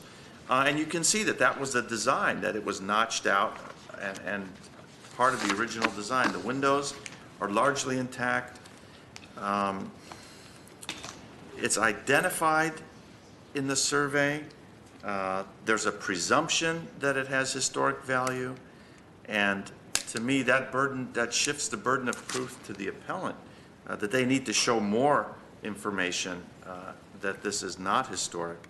And I believe that, and we're not saying you can never build on this lot, but I will deny the appeal and kick it into the EIR phase, the focused EIR, to look at mitigation measures and to see what is recommended. And if at that point there is another desire for a demolition permit, then let that come, and then maybe it's going to come before us again. But that's just where I'm at on this. So, Mr. Kirkwood. Yeah, thank you, Mr. Mayor. I want to thank everyone as well, because, as I said, this is not an easy decision. And I was looking at the Glendale Historical Survey. Sorry? I just want to add. He's the mayor pro tem. He gets to go last. Is it okay if I make a few comments? I wish you had gone ahead. When I asked you if you wanted to go, you said no. I didn't say no. Sorry. Oh, okay. I screwed up the order. I'd like to I'm have sorry. some order on the dais. Go ahead. Right. Sorry. The preliminary evaluation came out in 2017. So the information was out there, and this property was identified. That's what I was trying to find on my computer today. And it's on the website of the city. This house is pretty much all intact. All the architectural elements are intact. And we lost one on Valley View, and I cannot vote for losing another one. And this property is the way it's designed, and I want to thank Mr. Platt, because I've never seen him come out and really put his reputation online for a design of a house or for one project, and it was very sincere. And he doesn't have a dog in this fight in general. So I uphold the decision of our Director of Community Development and deny the appeal. Okay, so. Sorry again for. No, that's okay. I just. Changing the order, Mr. Mayor. Would someone like to make a motion? And if there's no other comments. Ms. Devine, would you like to make a motion? Make the motion that we deny. It would be 9A1. Second. Okay. Roll call, please. Councilmember Zagajanian? Abstain. Devine? Yes. Garpetian? Yes. Mayor Najarian? Yes. Thank you to everyone who came out.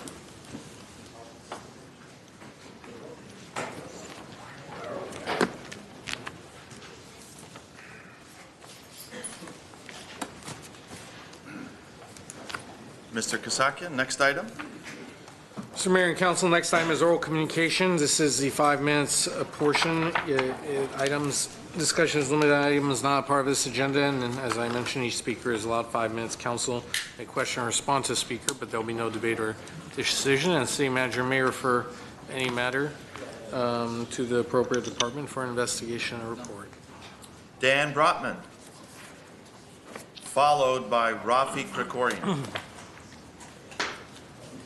Good evening, Mr. Mayor, council members, staff. My name is Dan Brotman. It's always hard to speak after a long hearing. I know you're probably tired, and I am tired and hungry, but what I have to say here, I think, kind of rises above the level that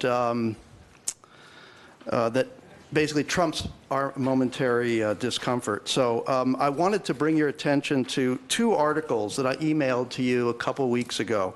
The first one is called "A New Report Suggests a High Likelihood of Human Civilization Coming to an End Starting in 2050. It describes a paper published by a think tank associated with the University of Melbourne in Australia. One of the authors is a former senior executive at Royal Dutch Shell, who previously chaired the Australian Coal Association. The paper argues that policymakers globally are seriously underestimating the high-end risk potential of climate change. Governments, as you know, tend to be conservative, so when they look at a range of possible outcomes, they often discount or downplay the extremes or the tails in the lingo of probability analysis. The report warns that, and I'm going to quote, "Planetary and human systems may reach a point of no return by mid-century in which the prospect of a largely uninhabitable Earth leads to the breakdown of nations and the international order." Mid-century, which is about 30 years from now. If we stick to our current emissions trajectory, we run the real risk of setting off a chain reaction where warmer temperatures cause, for instance, fires that release more carbon, or thaw permafrost that holds millions and millions of years of stored methane, or melt glaciers that today help us by reflecting solar radiation back into space. Once these things start to happen, we're in completely uncharted territory. Under these scenarios, food systems collapse, water shortages intensify, major cities get submerged, and hundreds of millions, if not billions, of people are forced to relocate to stay alive. Look at the problems we're having today with migration. History tells us that political systems can't withstand these forces. As the report says, the scale of destruction is beyond our capacity to model, with a high likelihood of human civilization coming to an end. These are uncomfortable things to talk about, but we need to. We can hope these extremes won't occur and that we will dodge the bullet, so to speak. But would you get on an airplane if you were told that there was only a 3 to 5% chance that it would crash and you would die? I don't think so. The risks of a Boeing 737 MAX crashing were certainly a lot less than that, yet governments around the world grounded those flights out of a sense of precaution. Yet when it comes to the future of the species, we aren't applying the same precautionary logic. I say this not because I want people to panic. I say this because I want people to stop sleepwalking and to act. Business as usual is no longer okay. There's another article I want to mention, which I also emailed to you, which is more hopeful. It says, "California's gas plant pipeline dwindles as Calpine drops Mission Rock application." It describes how utility after utility in California is canceling gas projects. First, SoCal Edison dropped its proposal for a gas plant in Oxnard. Then Mayor Garcetti announced that LA would retire and not replace 3 coastal gas plants. And now Calpine withdraws its application for a plant on the Central Coast. These are being canceled not just because of worries about climate change, although that's an important element. They're being canceled because clean energy technologies are now at a stage, economically and technically, where we no longer need gas. The last gas plant that was approved in California was in Carlsbad almost 4 years ago. Today, there is only one gas plant under consideration in the entire state of California, just one, and that one is right here in the Jewel City. That's right, if we go ahead with Grayson, we will have the dubious distinction of being the last place in California to build a fossil fuel power plant. And this council will have that decision as its eternal legacy. I don't know, maybe the Glendale Environmental Coalition can donate funds to replace all those signs that say Glendale Breath of Fresh Air to Glendale Last Gasp. But I'm a confident guy, and I know you're thoughtful people, so I don't think we'll have to go there. Thank you. Thank you. Rafi Krikorian, followed by Karen Kwok.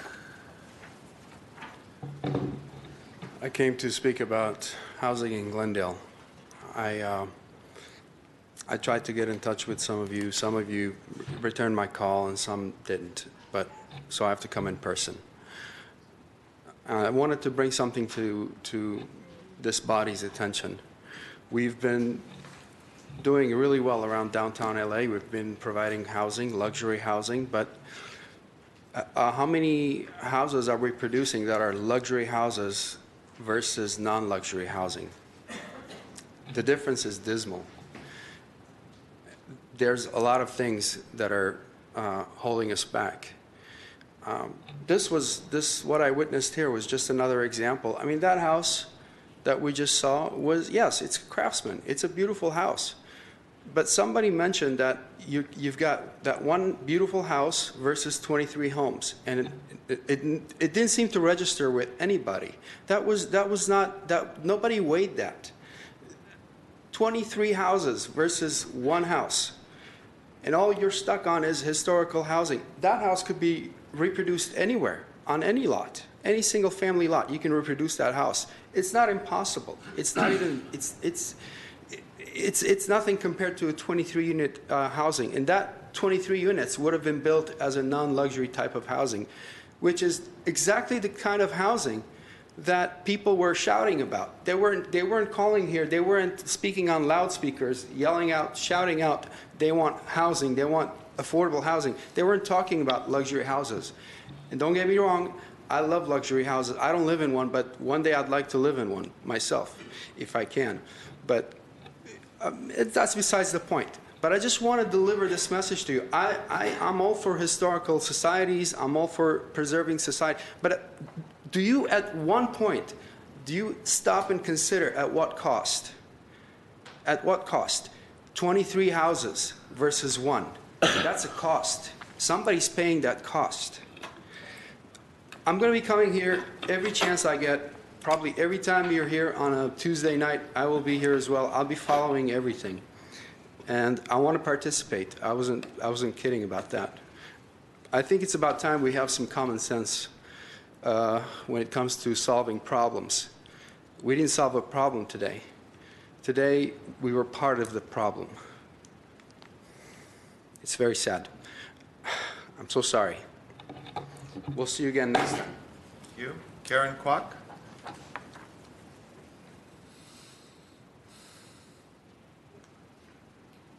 Hi, my name is Karen Kwok. As I indicated in an email that I sent to you last week, I attended the Metropolitan Water District Board meeting today because with Mr. Sanya's departure from the City Council, he also vacates our Glendale seat on the Met Water Board.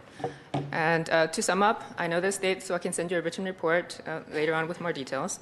But to sum up, they went through several procedural and routine matters on which there was a unanimous vote. But there was one particularly interesting issue that the Water Board made a motion to comment on a bill currently in the California State Senate, which was in effect a response to a federal policy on how the current administration of the White House is handling our water resources. And so that was a great opportunity for Glendale to register an opinion not only on state policy, but on federal policy.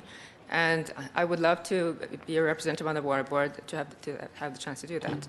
And in terms of, Paula brought up a great point earlier about qualifications. In terms of qualifications, that I've been educating myself on water issues, and I could already tell from reading Dorothy Green's book called Managing Water, as I was working through it, that I already comprehended more about these water issues than most of the members on the Water Board. And in addition, I believe that I was the only person from Glendale at the meeting today. And so if you can find someone who is more interested and more informed on these issues, please appoint them. I would also like to mention that Glendale is unique in that Councilmember Sinanian and his predecessor, Laura Friedman, were current sitting council members who are also water board members. But most of the members of the water board are not, in fact, sitting council members. And so I would like you to take that into consideration because I would like to strongly state my interest in that position. And I actually had a job interview earlier today at a different location, so I was already dressed for the part, so here I am. And I know you get a lot of emails, and so I want to take this opportunity for you to attach my name and my voice, my face and my name and my voice, to stand out from all the emails you get. And I'm just as eager to get home as you are, so thank you very much and good night. Thank you so much. I don't have any other cards. We have a special adjournment. In memory of Wanda Basteen. Yes. Good. Is there a motion? Motion to adjourn the memory of Wanda Bastain. So moved. And we are adjourned.